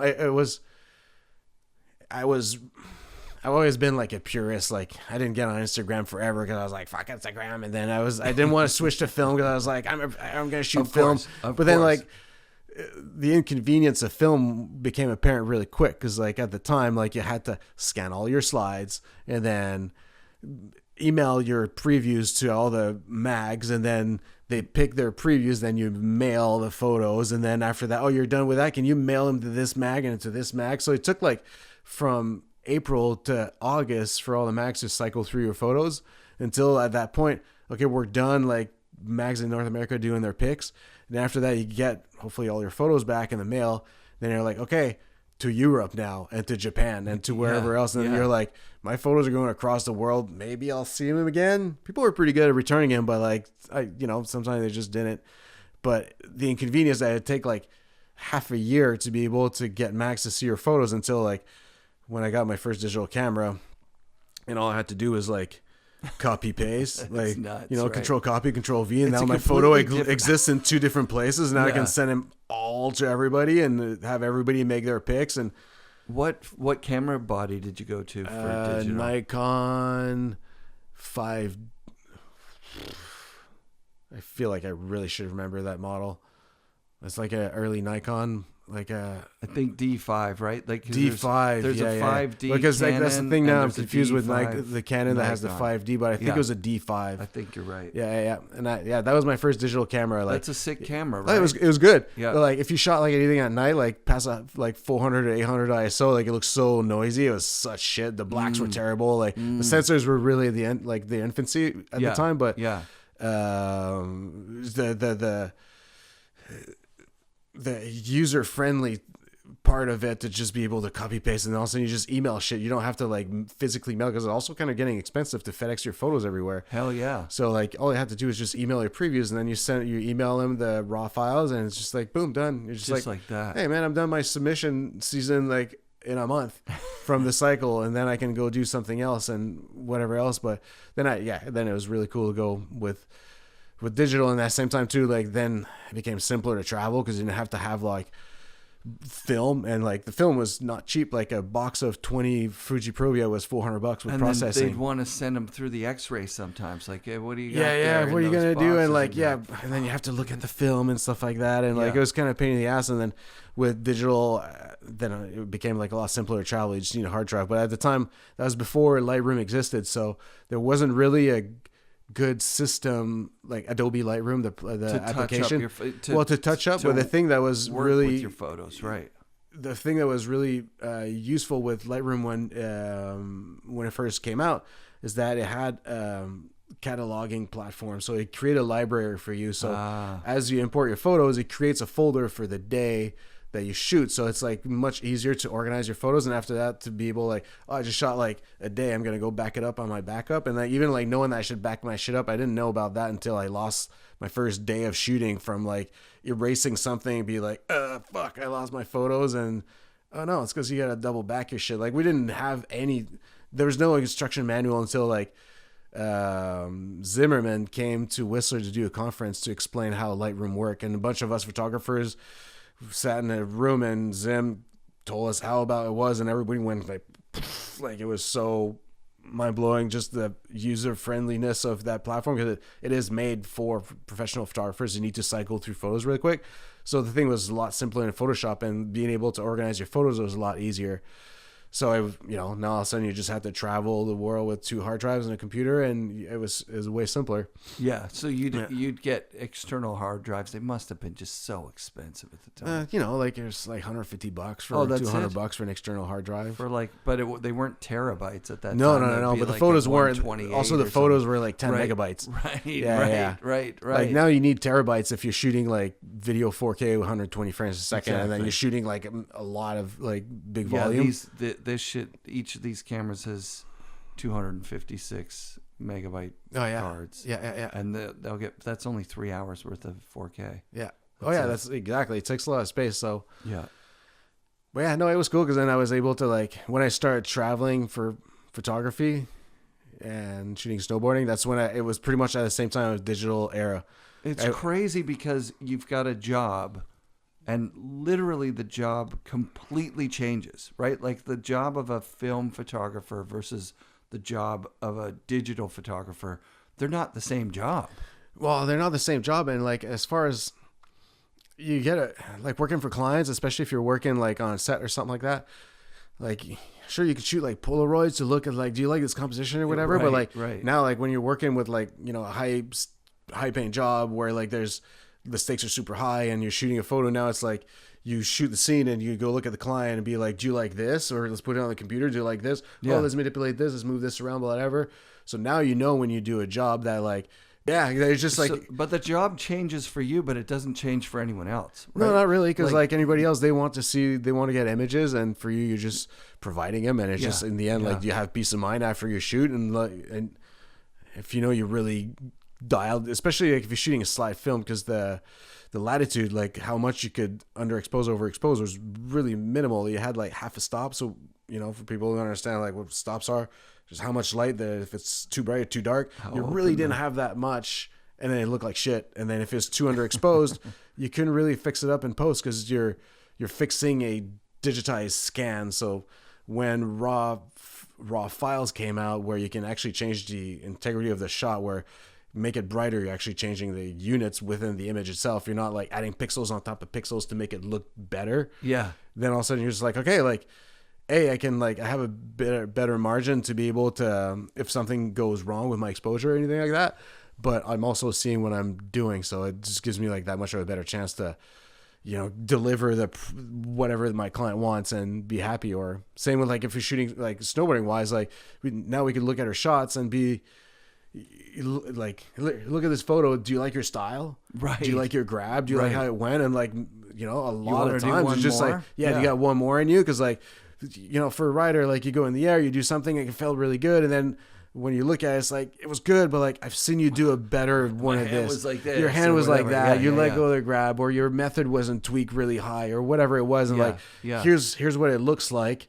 Do you want to do it again so that you have a better style? Because in the end, like for riders, it's just like how good do you want to be portrayed once this shot runs? Do you want to have something that's going to look like shit, or that you're going to be like, fuck, this shot's running and I look like an idiot?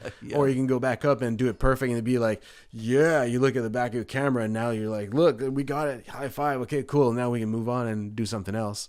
Yeah. I love the camaraderie between, like, really the job of professional snowboard photographer, which, I mean, it still exists out there some in a different way. I was going to say, I remember when digital came in, just as an enthusiast, being like, well, what's stopping people from like photoshopping the air, making it a bit bigger, or touching up the background or whatever? Because the trick is the thing that you can't fuck with the trick. No, you can't fuck with the trick, but you can fuck with the background, which is like, you know, at the same time, like that's also the trick, especially when you shot film. Like, I need to get these tracks out of my shot. How am I going to compose my shot so I get the tracks out of the way? Right. And that was part of it. It's like, oh man, now there's these tracks are like the landing is getting beat, and I don't want to show that. I need to find an angle that's going to be different where you don't see the tracks anymore. Yeah. And like for anything for mags or anything like that, like I would never even think about taking off a track and submit my photo because it has to be documented. And I'm still always going to try to really make my best effort to shoot it as in reality, with a reality and be integral to what it is going to be. Yeah. But then if it's like a client that like there's something that they don't like, and then in the end, like if you buy the photo to use for your brand and you want to take out a tree or track or whatever, you do whatever you want. But for anything that's going to be like published as like a historical value, this is what happened. It has to be right. Interesting. But advertising, like if you want to like fucking add tracks, like do it. You know, if you want to make it look like whatever you want, do. You bought the rights for the photo. You can do whatever you want with it. Put bunny ears on your rider? Go for it. Yeah, go for it. But like as far as like, you know, and like in the end, like sometimes you take out a track and then it looks good. It's like, okay, cool. Like, are we selling what you want to sell? And that's all that matters in the end. Yeah. But like, there's a lift ticket shot for grouse, where I know that the person that took the photo, the rider didn't have a helmet on. And really? So they just put a helmet. This is like 15 years ago. Yeah. And I remember being like, that can't be true. Like, I remember looking at the photo and being like, no, that person's wearing a helmet. Like, it looks, like, you can't tell. You can't tell. But if you just find like the right angle, make it small, like, that's the thing with digital manipulation. You can, sky's the limit now, especially with like AI that's doing anything like generate background for this. It's just like all of a sudden you're just like, I see like the latest like Photoshop features that you can do. It's just like, it's so transformative. You can do like these AI video clips. You start with like this drone shot and say generate lift with swirl and whatever else into space and like boop, boop, boop, boop, enter the thing, and then your simple drone shot now turns into all of a sudden you look at your shot from space. It zooms out. It's unreal what you can do. But yeah, I remember thinking a few phone generations ago that when I take your picture, it's just going to have a grid behind of what I want the picture to look like. Mm-hmm. So I like point at you. It doesn't matter if you're smiling or frowning or anything. You can manipulate that. Yeah. It knows it's you. And then your favorite picture of you kind of comes up in the background of, you know what I mean? Mm-hmm. Like your preference. You're like the person who's having their picture taken will have a preference that's in the cloud that everybody's phone will know. Oh, they only like this angle or whatever.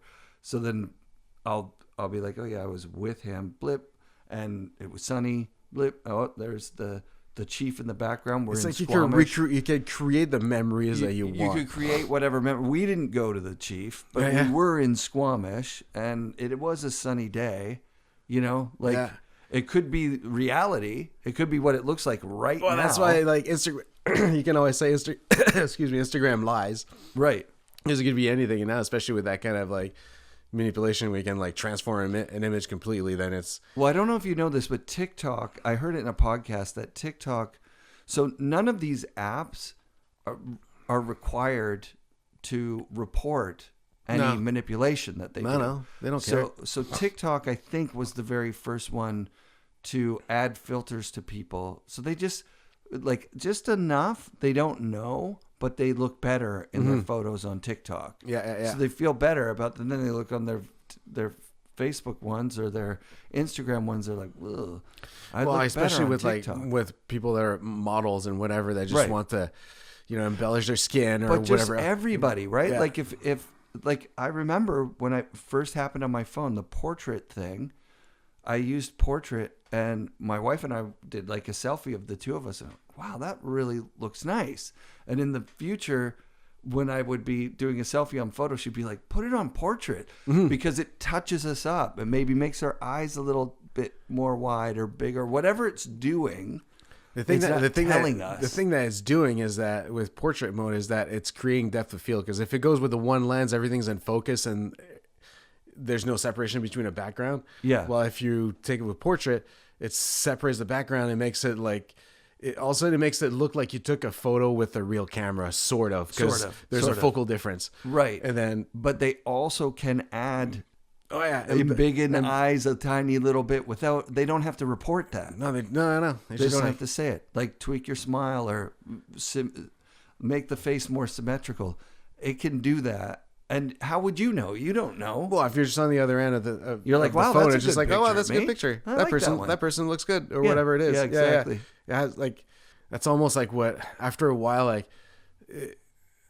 not that I lost my appetite for photography, but it changed so much because the appreciation for like real photography it's just so not the same anymore. Yeah, what was there 6-10 years in there where people were saying you can't be a pro snowboarder if you fucking suck at snowboarding, but that's not true anymore. Well, if you market yourself well, if you're, you create a good following and you can get good content that satisfies your following. Yeah. That's not, you're not doing triple corks. Which now, like in the end, like I find like it went from like MacDog films where like if your hand touches the ground on a landing, your shot's on the cutting room floor. That's it. It's out. But now like, and in the end, like, that was so exclusive. That's why, like, Galen at the time, like, started like the gathering because we don't need to be so like picture perfect and whatever. As long we're gonna try to be cutting edge writing, but let's make it look fun and like it's part of like you could do this sick trick and if you touch your hand on the ground, who cares?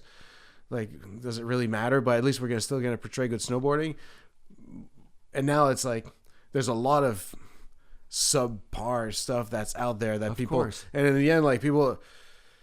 You're just fucking scrolling. And it's just like this snowboard thing, this surf thing, whatever it is that you're looking at, you kind of get inundated with it. And I just think of like how it started for our generation where like we didn't like what we were talking about earlier, where I saw my first extreme sport and high five. Right. There's like nothing that was available. I loved like watching like Ski School or like Aspen Extreme like changed my life because I was like, dude, you can move in a van and they were skiing in the movies. Yeah. So I thought that was super cool. And they moved out west from their little East Coast place. I was like, that's what I'm gonna do. I didn't quite get a van, but my buddy and I at the time, like that was our dream, you know. But like, like the exposure to these sports were so like finite, you know. There really wasn't that much of it. And now, like, it's complete opposite. There's, like, an overload of it, which...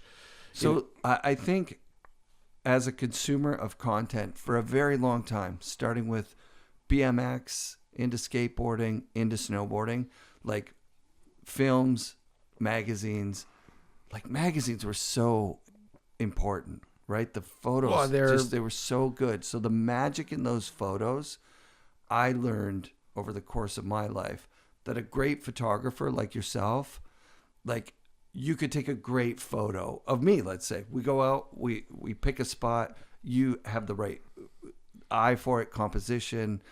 And so the magic was you guys were the photographers. That was a part of what right? Because of course there was magic in the snowboarders, the skateboarders, the athletes. It's there, and then the photographers would catch it. But, well, it's like it's a very like symbiotic relationship in a sense that like photographers don't exist without the talent. Talent can be portrayed without the photographers and the filmers.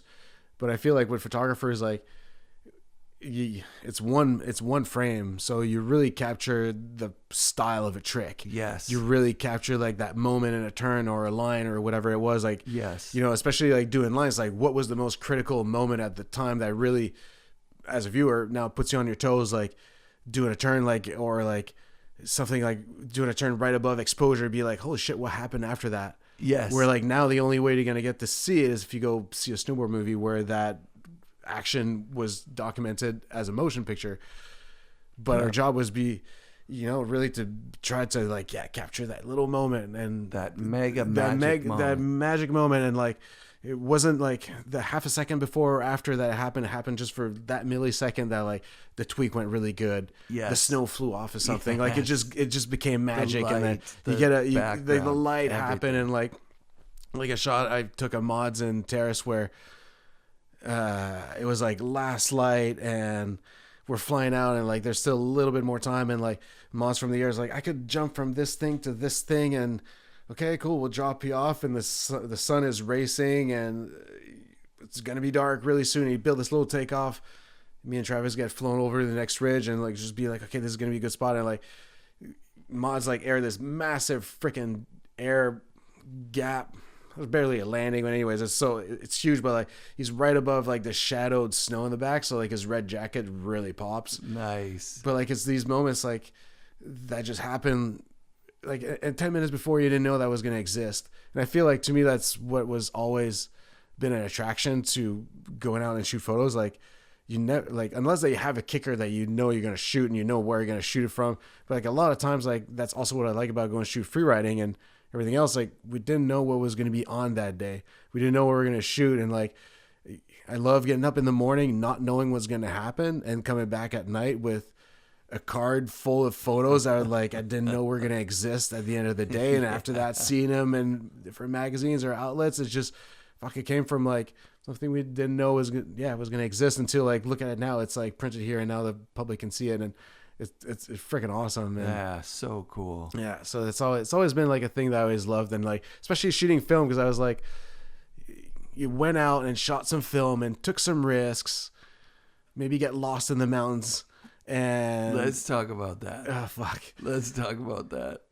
So you almost get lost and you shoot some photos and you had to go all the way in the city to get your film developed, but sometimes you get lost. Like that story that Lamry told you about where so it's Sprout, right? I'm up on Sprout Mountain. So like if you're on Whistler looking out across the highway, it's kind of like that lower hump that's like convoluted kind of thing next to the big Rainbow Peak, like Rainbow Mountain. And I was there with a couple snowboarders. I can't name names. To keep them. Yeah, well, everybody learned a solid lesson that day. So what happened is that we just went out on Sprout to shoot a step down for the afternoon, like when the light was gonna wrap around and whatever time it was. I was supposed to work that night at Mongolia Grill, and I just brought like food for the day, a little bit of water and stuff like that, and I was just thinking, oh yeah, we're gonna go shoot the kicker, wait and come back. But it's my first time on Sprout, and like that place, like when you're on top, it's very convoluted. It's like very like roly-poly, and it's hard to know where the exit is. It's hard to know like which way the trailhead is, kind of thing. Is very confusing, especially if you've never been there.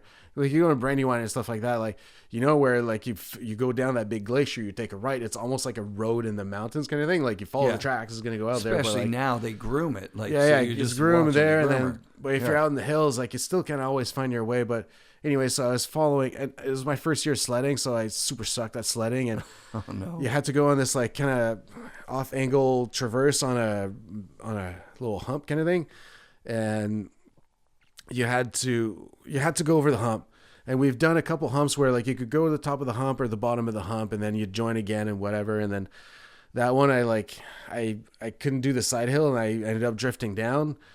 And I was like, oh, I'll be able to catch up around the next bend kind of thing. So these guys like went over that hump or whatever, and I went left, and somehow I ended up taking a wrong turn, and I went to the zone that just, there's sled tracks. So I was like, oh, I think it connects. And then little did I know is that if I would have gone down the one big hill, I would have met up with those guys, and the trailhead was right over there. But it was kind of a scary hill to go down, and I super rookie. I was like, I don't want to go down there. It looks fucking scary. I'm gonna get stuck, and they'll never find me. So I ended up like trying to go in circles, trying to find my way back. But like, cause it's like just humps that all look the same, I couldn't find where they went. So I circled around and like trying to find my way. And at one point, like I remember it was a cold day. It was like minus 15, 20 that day, and I was like, the clouds were starting to come in, like high ceiling kind of thing. So it was getting really flat light. The wind had picked up. So like it became really flat light at one point. I couldn't tell like snow to sky, and I couldn't find where I was. And I was getting like fucking scared and cold. So at one point I'm like, they're going to find me, but I need to go find shelter somewhere. I'd gotten stuck a couple times. I was drenched in sweat, getting really cold. And I put my sled that was bright yellow in the middle of an opening, and I went on the lee side of the trees and dug a little pit kind of thing just to warm up. And like, somebody's going to see me. Somebody's going to see my sled. They're going to come back for me at some point. That was before radios. That was before cell phones. I got a cell phone after that mission, but like that was before all of that. So like if you're stuck by yourself without comms, you're kind of like, you're fucked. Like nobody knows where you are. You can't scream, like, yeah, especially if it's windy. So anyway, so I'm like in the back of those trees. I'm like, okay. And then a heli flew over, and I was like, maybe by that time, like they called search and rescue, because it's been like a couple hours since I've been separated at that point. Maybe they're going to call search and rescue, and a heli flew right over, and I was like, oh, sweet. Like they must have seen my sled, so they're going to come back, and the heli never came back. Oh my and God. Then that's when that... Was that heli looking for you even? No. Probably not. Yeah, Probably not. It's just my head. I was like, that's my rescue. No, not at all. Yeah. So that's when I really started panicking when they didn't come back to get me, because it was getting dark. And then I'm like, fuck, okay, like I gotta find this trailhead, like come hell or high water, like I'm gonna get out of here. And I get back on my sled, and I'm freezing because all sweat that's not frozen on me. And I see this little track that goes in the woods, and I'm like, fuck it, dude. I'm just gonna ride my sled to the valley. I don't give a shit about this stupid sled anymore. It got me in this situation in the first place. So I'm gonna drive my sled down to where I thought was the Callahan side, the Callahan Road. I thought I was like facing that way, but really I was facing that way. I was still new to the backcountry, so my orientation wasn't really great where I was. So you think you're riding your sled towards humanity, towards the low road that I think, like, if I go that way and I just drive my sled in the woods, which I really was not capable of. Yeah.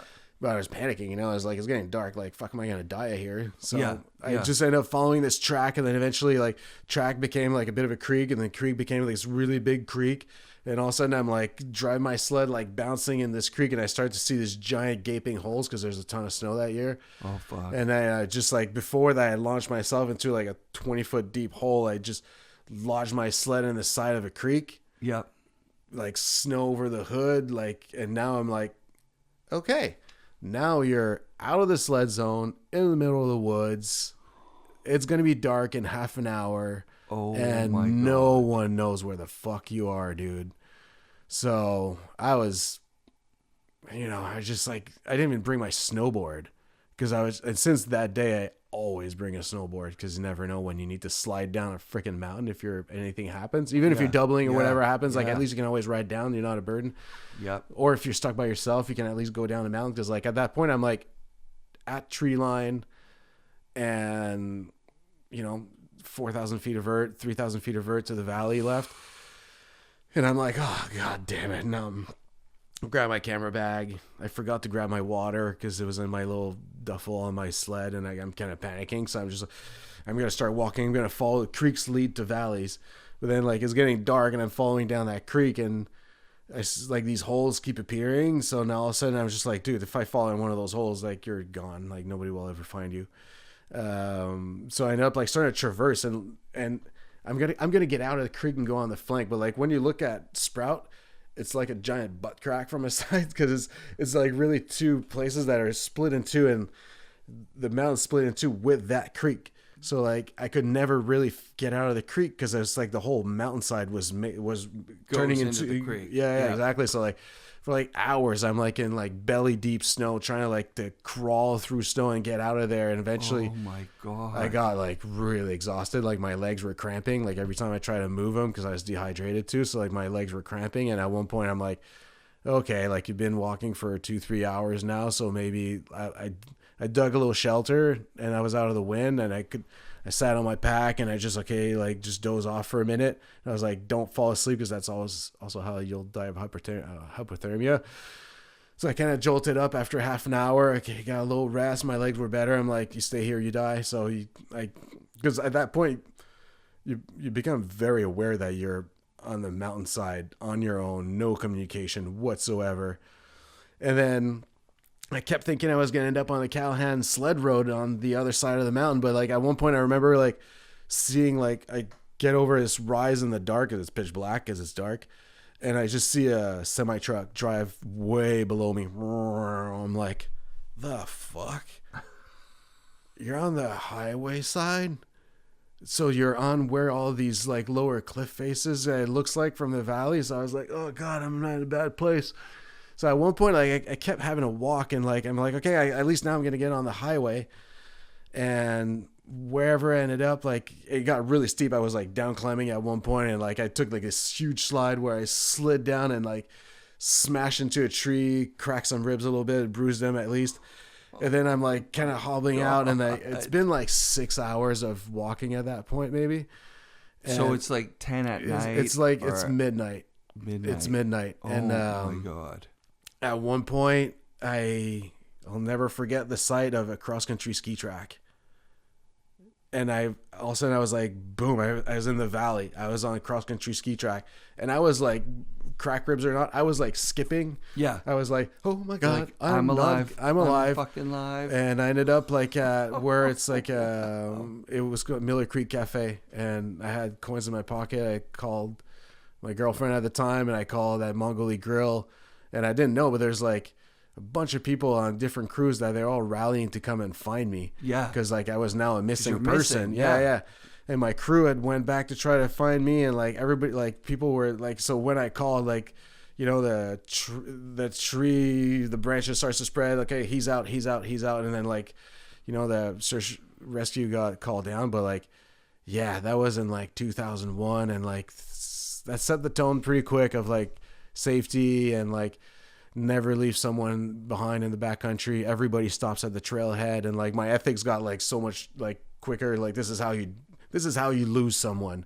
Like, you always check back. Like, So now when we sled, like wherever we are, like we don't go all the way out without looking. Like we finish a section, we wait each other at the bottom, and like I mean, it became a pretty big learning experience. But at the same time too, like it's one of those things that when it became to like I almost died to go shoot these photos in a sense. Yeah. So like the appreciation of getting your photos published after that, where like I went so far out, and like I was telling my parents, like, because they're like, what is it that you're doing out there? And I was like, oh, you know, it's awesome. We go way out in the mountains and we go get these shots, and we come back and go to the lab in the city, and then you see your photos. But then I didn't tell my dad about that story until like his last years, until I was like, oh yeah, I'll tell you a good one, Dad. And like he was just like, did what? you get your sled back eventually too? 2 days later, I went with Dave B, Kyle Wilkachuk, and I think like Matt Demansky was there. We found my sled, and we dug this big trench to be able to get it back out, and Dave B rode it out. I was like, I don't want to take the risk of that. You're the real sledder here. So he took my sled out and drove it out. And I was like, fuck this, I'm going home. And like somebody drove with me to the trailhead, and I'm like, I'm out of here. I don't want to be here today. And they went on top of Sprout and somehow dropped in the wrong side with their sleds, and they all had to get their sleds helied out that day after rescuing them. Yeah, because they're like, they dropped on the front side facing the highway. Yeah. And they're like, completely screwed. And like, so like after rescuing me, these guys had to get rescued.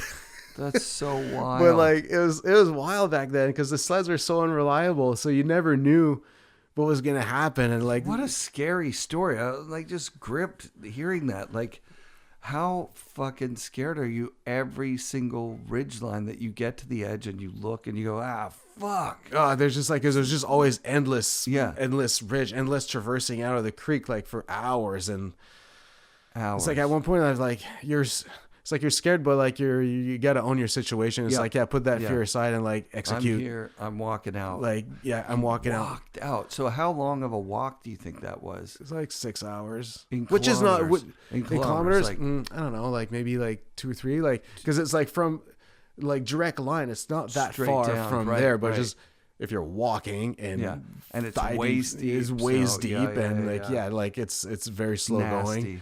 Yeah, it was a nasty story. So like, it's you know, it's like you choose to go out there and take a risk, but like those ridge lines looking the same are the rolls. Like you think you're in one spot, but you're actually, and you think you're facing the way. Well, that's the thing that was so weird, because I thought like at one point, like when I saw the semi truck drive by, like I still have that memory in my head, and I was so confused. Like, I was like, your navigation skills suck, dude. You need to get better at this, because I was so on the wrong side of the mountain. Like, but it happens out there. It happens. You know, it's like, you know, sleds break down, especially at the time too. Like, if you're willing to go out and snowmobile in the middle of the backcountry, like, and still to this day, you never know if your sled's going to break down. But like at the time, it's like, you knew you could count on something that's going to go wrong with someone's sled, or someone's going to get really stuck, or somebody's not going to be able to get out of a bowl to go home, or something's going to happen.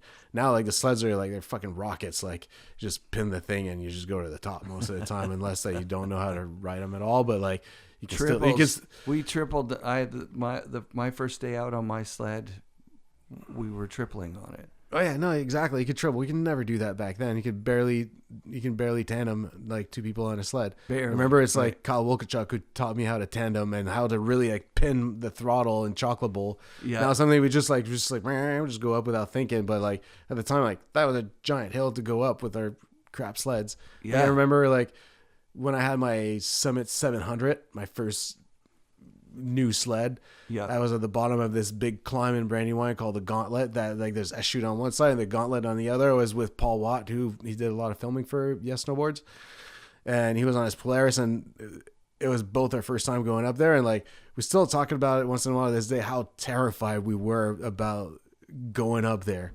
And like, who goes to work fucking shit scared about like what's gonna happen throughout the day? Like, I mean, you definitely really want to get out there to be able to get your brain through all of that and be like, totally. It's almost traumatic. Like I remember, you know, like you having a hard time sleeping the day before. You're like, what's gonna happen tomorrow? Right. You know, you're a little scared about what the fuck's gonna happen. We're going out in the middle of the mountains, and like Who knows what's going to be thrown at us? I would get tinges when I was snowmobiling of like, I'm a split second away from like just falling and hitting your knee on your sled, right? Like you could break your leg or something. Oh yeah. And now you're in the middle of fucking nowhere. It's so far back to even deal with like a minor injury would be like the fucking most gnarliest shit. And that's something you see a lot. Like as a photographer, like I've seen like more injuries that I would have loved to see. Like, yeah. And then like, yeah. And all of a sudden it's like, oh, something happens. Like, oh, now we have a situations on our hand. Like this is serious. Like I wasn't there, but like when Jonathan Moore like jumped a cliff and smashed his jaw to pieces and he's like holding his mouth shut with his teeth in there. Yeah. Or countless people that, got hurt and had to get helied out or try to get movie that you themselves. had a big part in making with DCP, like when he talked about that, you guys were heliing when that happened, right? And he dropped in confidently to something that was like he should not have been in that spot. But it's just like that was the heaviest day. And like, like as far as like shooting snowboarding, it's sometimes like what makes me not want to do it anymore because I'm tired of seeing my friends get really hurt or almost die, which it doesn't happen often, but when it does, especially with the one with DCP, like fuck, we're having a great day. Like we've had 2 really good days. We're there with all the Now crew because I was working for Now Bindings, and we had like 2 epic days, and we had I think like Jeff bought like an extra hour, so we'd have 2 hours, so David and Craven could go get a couple more laps and get a couple more shots the next day because it was going to be Bluebird. The snow was really good, and we shot a bunch of really good stuff. The guys rode like masterfully. It was beautiful, and then we're about to leave, and like anybody who knows DCP, like the guy is never tired and he always wants more. We call it One More Wave Dave for a good reason. But like, yeah, we had like a little bit extra heli time, and like, and right where me and Connor, the filmer, were filming, like we were kind of sitting on a pedestal there, and there's like this perfect like spine wall that looked really good. And David, like, obviously because we sat there to look at the bigger lines in the back, and David's looking at like after the end where everything's done, we're like, David's like, oh, what about that run? We're like, yeah, it's right there. The cameras are set up already. It's just go to your pickup and we'll shoot that line. We'll get out of here. But in the haste of being late in the day, David then sat and looked at the line exactly, because it wasn't a very big line per se. It looked like, oh yeah, I'll just get in here and I just got to turn around these 2-3 spines, and if I take a turn there, I'm just gonna ride down this flank, and like it's gonna look great, like from where we were, like. But David just ended up like taking a turn, and I'll never forget, like he takes that heel side turn way before that he was supposed to. Right, he drops in like on his what should be like still a traverse. He was still supposed to traverse. Yeah. And like I felt somewhat responsible to explain it better, because like often like the cameras were the rider's eyes from the other perspective when we're communicating. Like you need to go like past this tree, take a turn there, and then we guide them through the run. And like from the best of my knowledge, we're trying to explain them like you got to go there, past this spine, you got to go there, but there wasn't really a tree as a landmark to really be like you got to go around that. After that, you're safe. So anyways, like David takes a turn, and when he's on his heels, I'm like, oh shit, not there. And he goes on his toes, and that's where you see him in the video. Like he sees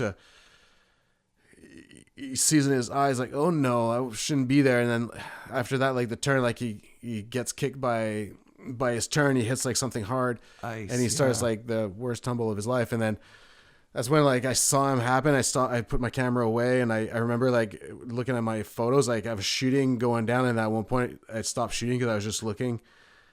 Luckily, Connor filmed the whole thing, so we had that to make the movie afterwards. Yeah. But it's still like I looked at David like tumbling, the worst tumble I've ever seen, and then he's just like laying still at the bottom.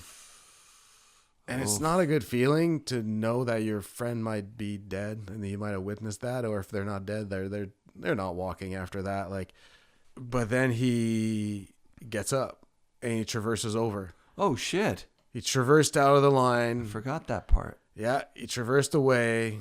You don't see that in the film, but like he traverses away, and then me and Connor were like, okay, well, he's not dead and he's not paralyzed. And then like we ended up like, the heli comes in and Matt, like the guy saw God, all of a sudden I have a brain fart. Or name of the guide. We just saw him when we were there. Anyways, sorry, I'll remember later. But yeah, like guy comes in and heli comes and picks up the media. We go down and like we get David in a collar and Craven helps him get in the heli, and then we flew back to the heli base and I drove him to the hospital. Right, I was holding his hand like it was far, right? Like Yeah, we had a bit of a taxi to go back on the heli, so flew all that, and he flew us to the base because they're like their helis are not allowed to land at the hospital. Right. So I had to drive him in his truck to the hospital, and I just felt bad for my friend. Like he's so scared of what, like when you have something like that's gonna happen to you, like all you think is like, what's the rest of my life going to be like? And totally. Am I going to be able to get back from this? And he didn't know what was wrong, but he was in a lot of pain. And then like when we get the x-rays and they're like, oh yeah, look at this. Like you have this fracture there. And like in the end, like the surgeon in Kamloops said that you're like mere like 2-3 millimeters from being quadriplegic or getting killed. Something like that. So like the fact that he survived and he didn't lose any control of his body or anything. And now, like, every time that we ride together, it feels like a celebration. Like, I was out riding with him yesterday, and, like, we don't talk about it all the time, but, like, we don't take anything for granted anymore. Like, we're so lucky to be out there and just be able to... Both those stories are that, right? Like, both those stories are like, look, you can't take this... You have to take this seriously. You have to take this seriously because, like, I have countless friends that passed in the mountains now, like, from accidents or unfortunate things or sickness, like Gary Pendergrass that passed away of cancer, and Gerhard Gross that passed away of stomach cancer before he was 40, and there's so many more like that. So like, you just really can't take life for granted anymore, and like really try to appreciate it. And there's like hardships, and being a dad now, like life is not always like, like super bubbly and fun. Like it's like sometimes the reality of being a dad is can be hard, but like now it's just like it's more like about like, man, how special is this that we're here together, and like for this time being, because like we're all gonna be gone at some point or another, but the fact that we're here right now, I mean, it's just a beautiful thing. And it's not like I'm always like living like thank you life like 24/7, but it's just like when those right moments, when you just find yourself somewhere like inspiring and just it's kind of striking for a second, and you're just like, or this is just a beautiful moment with your friends or your wife or the people you love, or I'm going to go pick up Owen here and I'm going to go Fred magic chair with him. And just those little things, just like, man, the fact that we're still here doing this for the time being, it's pretty special. So, and now like, I don't shoot as much snowboarding as I used to anymore, but like, it's still like, that's also, I think about that, especially knowing that we're going to do this interview. I was like, man, the fact that I get to talk about like a little bit of my story, but really just the fact that like, man, I got to do that. I could have just like stayed in Gatineau my whole life and not see any of that. Yeah, when you go back and you see your friends, like, oh yeah, and I it's say, wild. Oh yeah, I tell them the life that I do, and like I always had that feeling like might as well tell them that I'm fucking living on Mars. Yeah, because it's like this, the life that we live out here, like going out and shred the hills, and really like having your life driven from your passion. I mean, some people live very passionate over there too. I'm not saying they're not, but tons. We have to be pretty damn passionate to be able to say goodbye to our families and move out here and like, as French Canadians try to like make our mark here. Cause like at first it's not like we're the most welcome, like people were nice and stuff, but like, now it's completely different. Like everybody's accepted. Like sure, but like in the early 2000s, even still. Oh yeah, I got called a fucking French frog like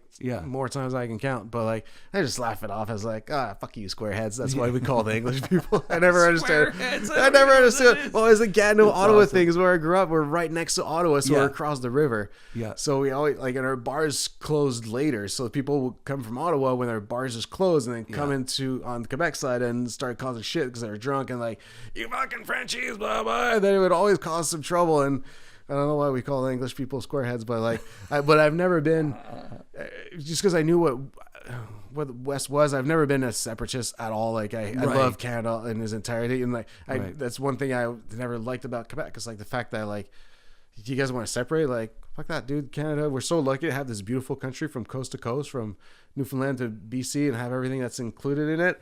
It's such a beautiful place. I'm not like a patriot by any means, being like I'm proud to be Canadian. Fuck, I was just lucky to be born. It's a weird fucking. I was just lucky to be born here. So it's yeah. Even without talking about the current politics, it's just the fact that like, especially with my, with my students, that I get a lot of international students that come out here with a student visa to be able to take the course, and they live in Whistler, and then after a while, like when their visa's over, you gotta go. You're gone. Well, for us, like we get to just live here as Canadians if we want to. I feel like we're super lucky. Yeah, we're definitely 100% lucky. This place is the we're best. just, but the thing is, we're just place. happy. We're just lucky to be born here. Yeah, we could have been born anywhere else, but just happy to be born here. Like, yeah. So that's all it is. But agreed. Yeah, incredible, Phil. Fuck, it's been nice getting to know you today. Yeah, man, it's been fun. Yeah. Thank you. I'm looking forward to seeing the new generation, you with your son, inspiring him to get out there. It comes up quite a bit in the show about authentic, being aligned with authentic passion, right? Like, and you talked about rock climbing, photography, snowboarding, mountains, lakes, the ocean, California. Like, a lot of people get through their whole life and their glory days or their like most passionate time was like high school. Yeah, exactly. Those are the years of my life, and I'm like, I'm still living the best years of my life. Yeah. I mean, photography wise, I was like, with Galin, like we talk about like our golden days, when like days. I love it. Where like there's money in the sport, and we're going out shooting, and where everybody's getting paid, and like nobody's been to some of these places. Yeah, right? Like exactly. I'm sure some of the. And Mount Phi is like, it's so obvious. But it's like, right there. But he's the dude that probably did the first descent of it on a snowboard. No, Dave B, I think did. Or Dave like B. Either Dave B or Jonathan or someone, or Brian Savar maybe in the Treetop Films. Oh, like there are a couple of people. They wrote all that stuff before. Like, so, but these guys were, but that's also why I love shooting with these guys too. Because I was like, let's go shoot some stuff that's never been seen instead of the same kicker that everybody goes every Savard cycle. Is a savage, dude. He's such I never got to shoot with him, but like I was always really inspired by watching him ride. I was like, that's like BC riding, and that, and like Kel Stephens and Sheen Campos, and seeing like the whole cast of the Treetop Films are like, these guys ride our mountains the best way possible. Yeah, and it's always been such an era. That's why like all these guys are like such legends, because they paved the way, and now like everybody goes out sledding, and like just because these guys were doing it first, and we're like, okay, that's the shit. Now, like the resort, that's not enough anymore. Like if we want to go and get better stuff, like we need to either get in a heli or go on a big adventure and go sledding and roll the dice, like see what's gonna happen. Yeah. You think about it, like for a lot of people, that trip that your dad won is like, oh my God, the guy won the lottery. Like he got to go to Whistler for a week. Oh yeah. And everybody else in town is like, yeah, well, I've never gone to Whistler. Never gone to Whistler. No, they'll never have been, and they'll maybe like. And maybe they're going to go for a week or something like that. They're going to go for their vacation. Right now, it's like it's spring break, and I was on the hill yesterday. I hear like there's way more Frenchies than usual. Oh yeah, that's right. It's French. It's Quebec week. Is there Quebec? It's Quebec week right now. But that's amazing. But like for him, my dad was sad that I left, but like he was really happy to have a place to come and ski and be I'm going back to Whistler. That goes back to the same thing we were talking about with like the kid at the top of the jump, right? Like, so if I would have pushed my kids to do the jumps, right? And then they found some genuine love in it, then they would maybe move somewhere to do that, right? Like your dad encouraged you to do it. And because of that, you got the bug inside you to move away. Which is further than closer, which is the opposite of what you're doing when you're trying to create these wonderful things with your kids. But it's all a part of it. It's all a part of like, wow, if I can inspire my kids to get a genuine passion for something, then I win. Yeah, because you've kind of done your job, because like I feel like that's it. If anything, like my dad taught me It feels special to talk to him because like exactly a year ago I was with him on his last days. So, and I keep looking over there. There's this picture. And I'm like, fuck yeah, Dad.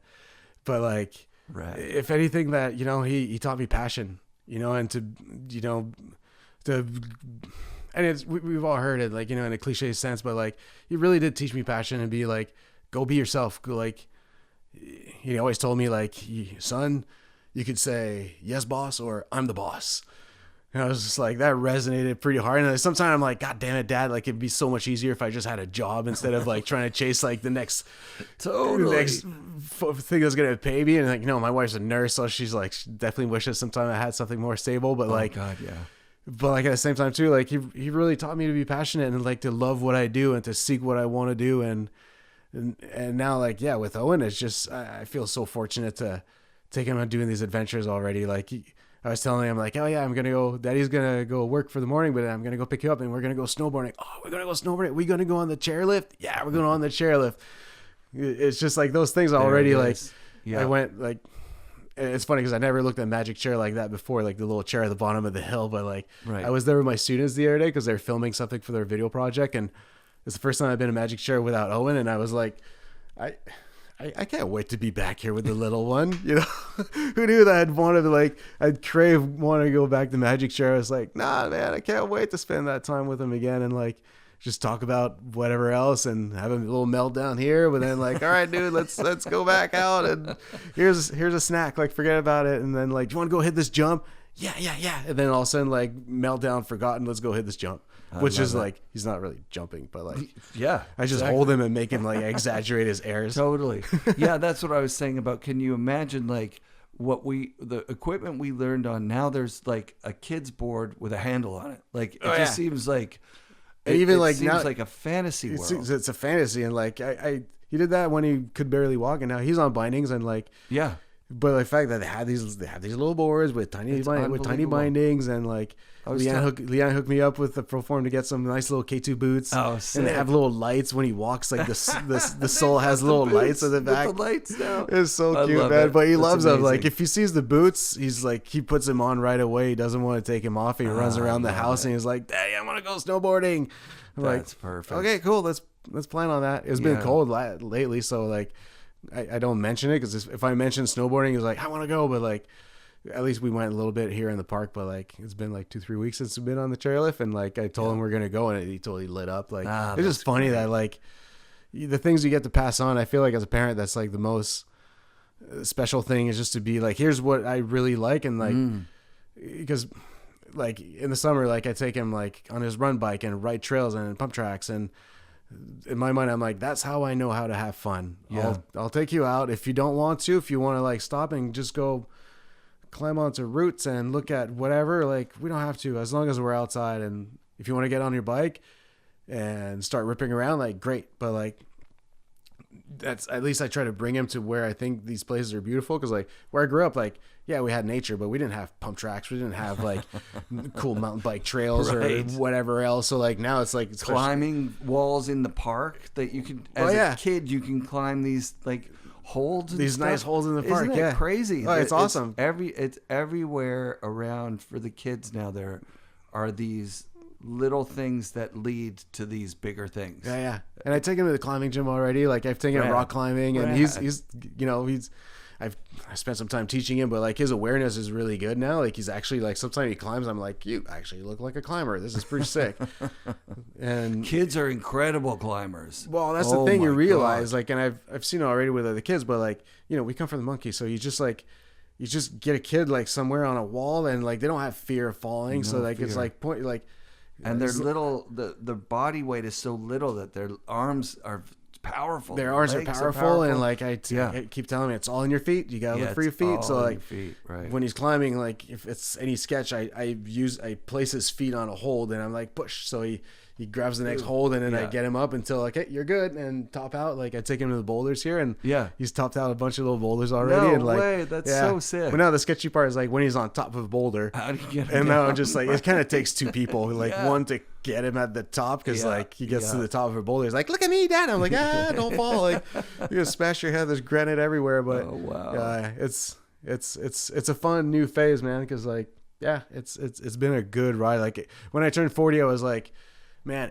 I was thinking especially about Gerhard that passed away at the time, like right around the same time, and he has a little boy, and it was so freaking heartbroken. I was so heartbroken just for that, and my friend Kyle Wokachuk, who died speed flying off the Chief 2 days before his kid was scheduled to have a C-section and being born. Oh wow! Like some of those things, I'm like, man, like the fact that these things just happen, and I don't know what's gonna happen with me, but as long as we're here right now, like I'm just so happy to spend these moments with my kid and with Chelsea too. Like when we're all out doing something that we love, like it's just so cool. But yeah, when I was like 40, I was with everything that I've done so far, like I was like, man, I could die today and feel like I had a really full life already. Hell yeah, dude. So, but luckily I'm still here, and now I like Cheers to that, cheers, dude. buddy. Yeah. Now I'm like, I got an even better reason to stay alive because gotta stay up for the kid. 100%.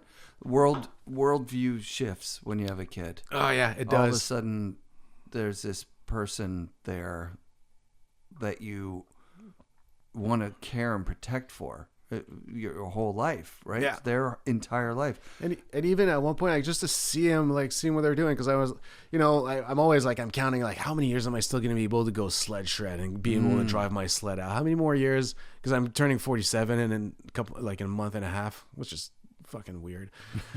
But like I'm like I count how many years can I still doesn't sled? get any less weird, No, dude. dude, I know. And how many years can I still do this? And like, what am I going to do when I can't do any of those things anymore? When my fingers hurt too much from arthritis and I can't play guitar the way I want to anymore. Like, Right. at least now I'm gonna like hopefully have good relationship with my kid, and then I'll watch him grow. Like, I feel like that's kind of the last thing that you have to that you have. Like, Yeah. but Yeah, now I quit my job as a mailman, and I'm doing this as kind of my job. And but it's been awesome. oh, it's awesome. I love it so much. I just don't like calling it a job because I enjoy it so much. It's not really a job, but it is the source of my income. So But it's a the job. saying is like, if you love what you do for work, and it'll never be work. That's it. Yeah. That's it. So it feels like that, but I definitely am now, because I have all this time, in a space where there's a lot of old people, you know what I mean? Like if you go up the mountain first thing in the morning, there's like a lot of old guys there being like, oh, it's always good if you're here before the crowds or whatever. Yeah. And I'm looking going like, fuck, I'm glad I'm doing this now because I have a lot more control over my body than it looks like these guys are able to have. Oh yeah. It's And like, I'm how like, long- I'm already late to the thing, right? I wish I was doing this when I was 30 or something. I wish but no regrets. I'm Well, glad in the end, like you that I took the leap of Yeah. faith and just was like, I don't want to become that retiree that's been at the same job for 30 years and just doesn't have anything else to do or talk about than work. And either not being at it, like every moment I'm away from it is in relationship to, well, it's gonna suck on Monday, Yeah, like, exactly. Better get back out in the boat and go fishing Sunday afternoon because fucking tomorrow's gonna because suck. Monday is gonna suck. Yeah, Exactly. yeah. Like, I never like, and like work is work. And I look at Chelsea, who she's a labor and delivery nurse. She's working right now. Oh, wow. She might be delivering her baby right now. Wow. Like My and her- wife's a doula, so she just delivered a baby last week. No It's shit. Crazy space to be in. Yeah, Oh my crazy space God. to be in. But Yeah, like, yeah. it's beautiful at times, but there's also like a lot of crazy stressful times. So Oh like, my God. she's the one, like, sometimes when I talk about like, oh, it's so good to be self-employed, blah, blah, blah. She's like, yeah, but there's these things that come with it. And like, so she puts me like sometimes like, yeah, you can't just like live your life thinking like everything's so great. Like everybody be self-employed and whatever else. Like there's also like, some stresses that come with it, but like, like she still does really enjoy your job. Like it's just something like it's such a amazing service to the community. And like she Right. delivered a few babies with the people that are in a complex too. So she Sick. was there for that. She Yeah, was there that's for like some of her so friends' rad. birth. And it's like, it's Yeah. freaking amazing stuff that, like they'll remember forever. Forever. And I feel like, yeah, like what she does is, as long as you feel fulfilled, Yeah. like that's Yeah. always to me what it is. And like when when I compare a little bit like life from back east or where I'm from, because I grew up right next to Ottawa, so like the thing was you finish school, you go to college to get a job at the government, and you keep that job until you retire, and you go to you go to Acapulco for like a week or Dominican Republic for your vacation. That's life. Maybe you'll do your big ski trip in Whistler or whatever in your life, but that's it.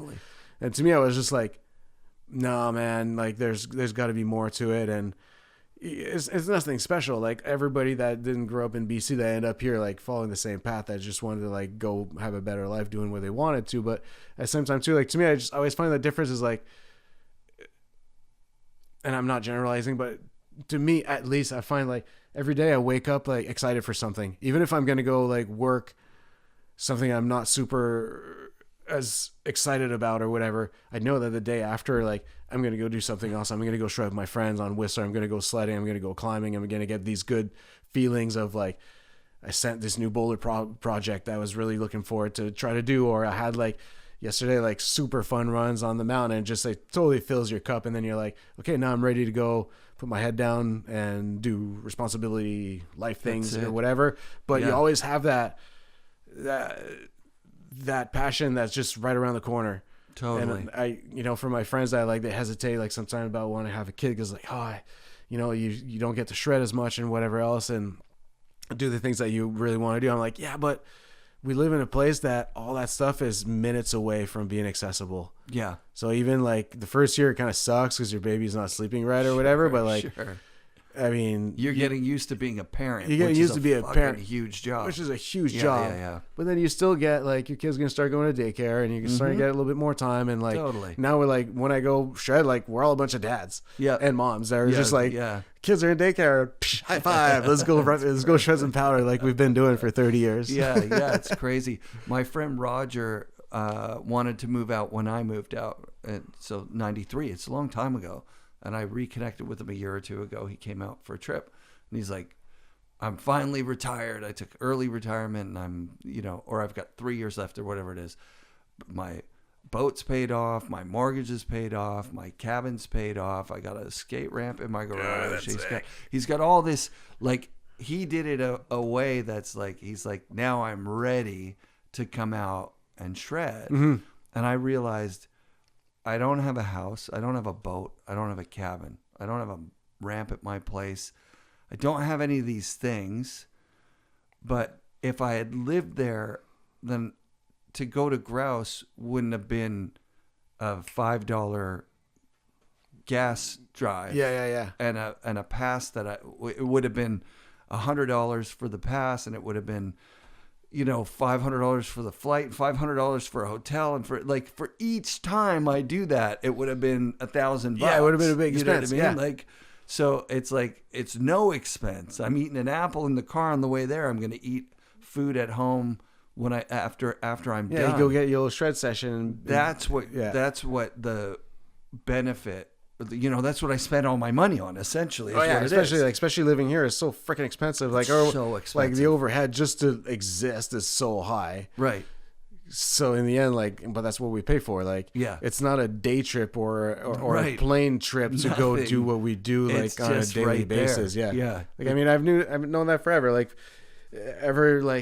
sure with snowboarding and whatnot, but like going climbing at the Chief and whatnot and hanging out with like there's people that come from everywhere and like people are always like, oh, where do you live? Oh, I live here in town, right over there. I live right over there. And they're like, God, you're so lucky. I flew here from whatever country to come experience what you get to. I'm like, yeah, like, and now like, yeah, I'm looking at the forecast, like, okay, it's gonna get warm, but like on Friday I'm going climbing. Sick, because it's like Mikey Rentz talked about it too, about like people come in to the Whistler backcountry with an agenda. I got to get shots, right? Uh-huh. But they don't know. They haven't been here all year. They don't know where the light's good at what time and what's filled in and where it's good. They need to be taken by the hand. They need him, right? Yeah. Because he's got that knowledge, and having that knowledge gives you another layer of just like things that you can actually do, right? Well, because like that day is going to be good. Yeah. So it's like that day is going to be good. This is the day to go do whatever it is that I want to do at that time.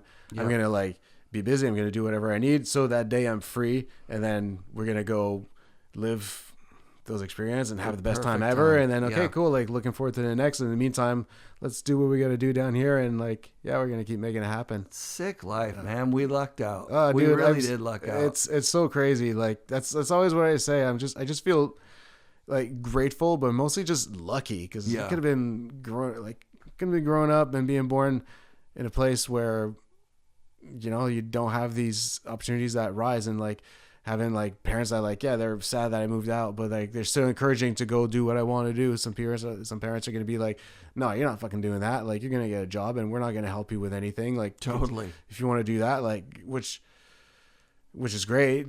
Or even worse, like we were talking about before the mics turned on, a parent that's like, you were a mistake. You ruined my life. Oh I yeah, wish when I a never parents had that say you. that, You yeah, know what exactly. I mean? Like, those kind of parents that are really like just destroying their child from the inside. Oh, that like, holy they make their fuck. they make their kids feel like they're a burden on them. A burden the whole Yeah. time. Oh, it's because of you. Because I can't do this. any Because this of you, shit. I can't do that. Right. And that's one thing that like I'd never want to make him feel bad for existing. I'm like, no, my dude. Like, God, I'm so no. happy you're here. And sure, there's times that you drive me nuts because Yeah. right now I'm dealing with a 3-nager, which is fuck that kid's like to test buttons, man. Oh, they know that's their whole job. Yeah. I remember when I realized you've got all day to fucking bug me to go to Playland. Uh-huh. That's the only thing on your fucking to-do list. is Exactly. to bug Dad. You got no other things you have to do today.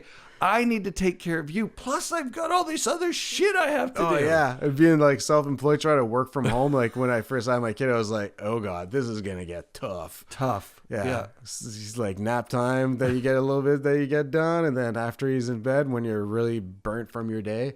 But like, Just yeah, wiped no, out. Yeah, the number of times that I woke up at like 3 a.m. after reading the story, like just I fell asleep in the bed. Nah, And then you're like, Just oh man, all crooked. The Yeah. hell am I doing? I have to get work done before I go to bed, and Yeah. it's fucking 3 a.m. now.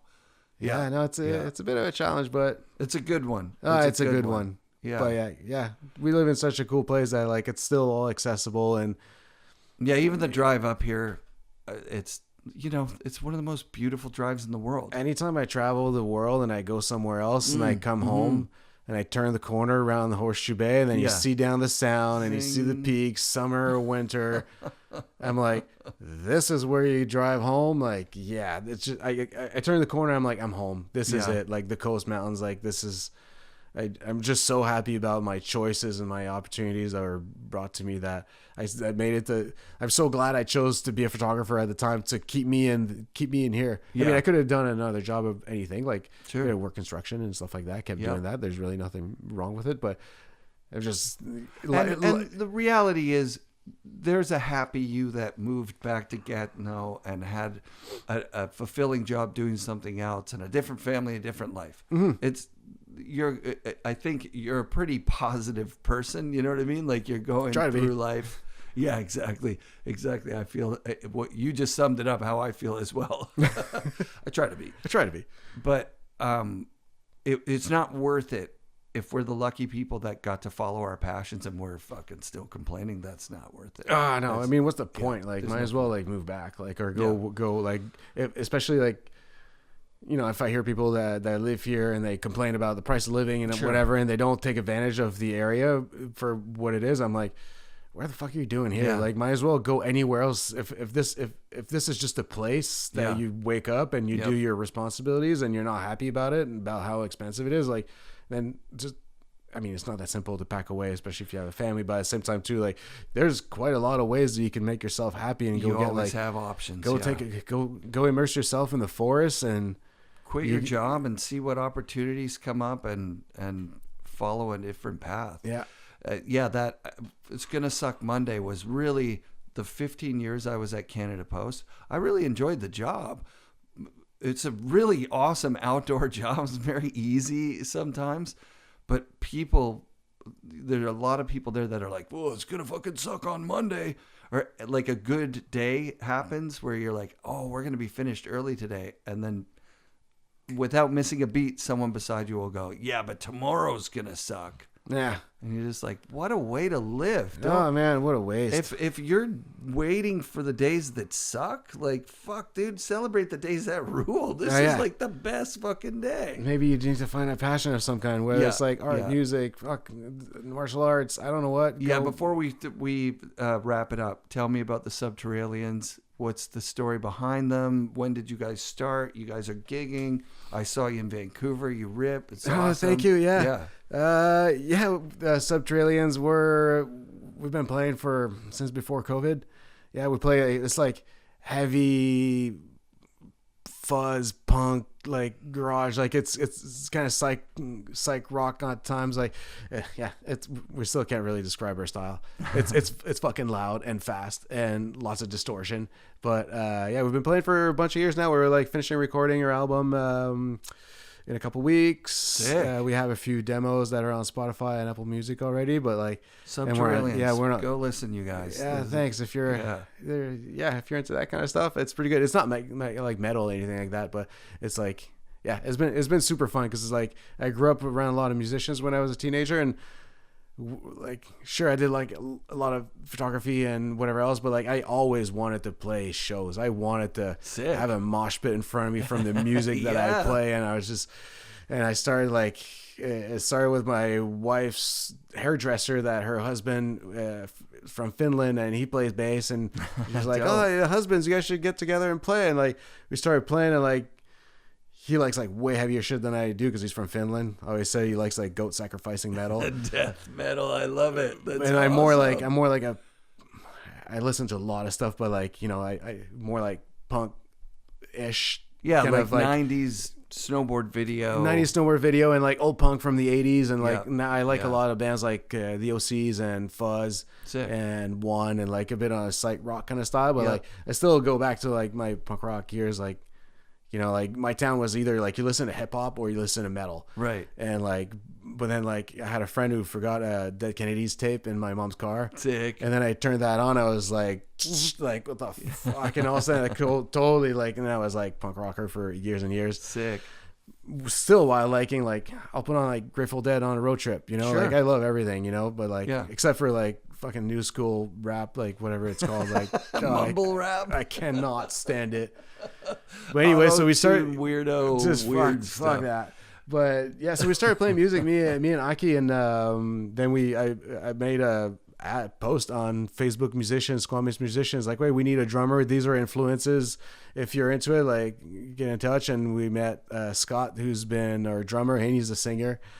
And sick. Yeah, so we have a drummer. You have a drummer singer. Yeah. About that. And now Aki, our bassist, moved to Powell River because he got kicked out of his rental, and they had to move out of town because it's too expensive. We got a new bassist. He's from Sweden, so at least we kept up with that part of the world. Scandinavia. Yeah. And but Aki's coming back in a couple of weeks to finish the album. That is going to be like his final chapter in a sense. Yep. And then we're playing May 2nd at the Waldorf in Vancouver. We're playing Pemberton at the Pemho. Yeah, we're going to play at the Pemho at April 19th. We're playing on Sunshine Coast a couple times. So yeah, like I'm the one who books shows. So like when I have time, I can start like to coordinate some stuff and do a little PR. I just try to get us some shows here and there. But like, yeah, it's been super fun to like, it's my other snowboarding, and my like, there's like the sport thing that I like to do. And then I suck at drawing. Like I'm fucking terrible at drawing, but like I can take photos.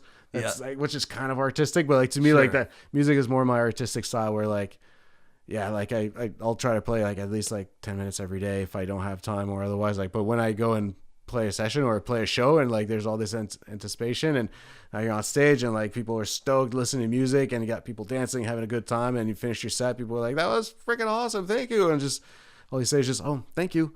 But in the end, like it's just like I saw you at the Railway Club. That was super fun. Yeah, that was cool. A loud show, tight venue. Yeah, I love that shit. I love like gritty. I always I see like old video, like old footage of like chaotic fucking punk shows, and I'm like, man. Just downstairs from that, the Niagara, I saw SNFU a few times in the early 90s, and it was off the fucking chart, dude. Yeah, those are the best shows. Like, fun. Either that or seeing like gigs. I like the Commodore or something like that. But like Commodore gigs are the best too. They're the best. But like seeing big bands in a medium-sized venue, the absolute best for sure. Oh yeah, and now to be part of like we're part of the music scene. Like a bunch of band knows us. Like we played with a shitload of bands from the city in Squamish, and cool. So it's been super fun to be able to like disconnect from snowboarding, and now like with my musician friends, and now we go make some noise, keep messing up my tinnitus, keep making my ears ring more and more. Yeah, exactly. So yeah, fuck yeah, Phil. It's been good, man. Thank you so much for doing the show. We've been working on this for a couple of years at least. Yeah, our phone call about it was a couple of years ago, but and it was fun, I was busy, yeah. man. I had a little kid. I didn't have time to do anything. It's crazy. I was just trying to survive. Yeah, but now I'm stoked that we're here, and like, I gotta go pick him up before he falls asleep because it's time to go shred with the little man. So, but thank you so much for you know. I never thought I'd be able to tell my story on a podcast. I'm stoked that you did, dude. Yeah, of course. Because it's been a freaking fun ride, and share with so many people. There'd be so many stories. We could be here all day, you know, but like, it's just been fun to share a little bit. And yeah, thanks for taking the scenic drive to Squamish, man. I can love it, dude. Yeah. Right on, Phil. FNRad shoutouts this week to Phil Tifo, his wife, and their son, Owen. Thanks for doing the show, Phil. Thank you, Patreon supporters, and thank you to all our sponsors. Check out and demo next year's wired snowboards and fixed bindings at the Boardroom's Future of Snowboarding this weekend at Cypress Mountain. There will be tons of brands there showcasing next year's gear, so go and check it out. And be sure to come back next week for more FNRad snowboarding, brought to you by Flojoy Water and produced by FNRad Productions.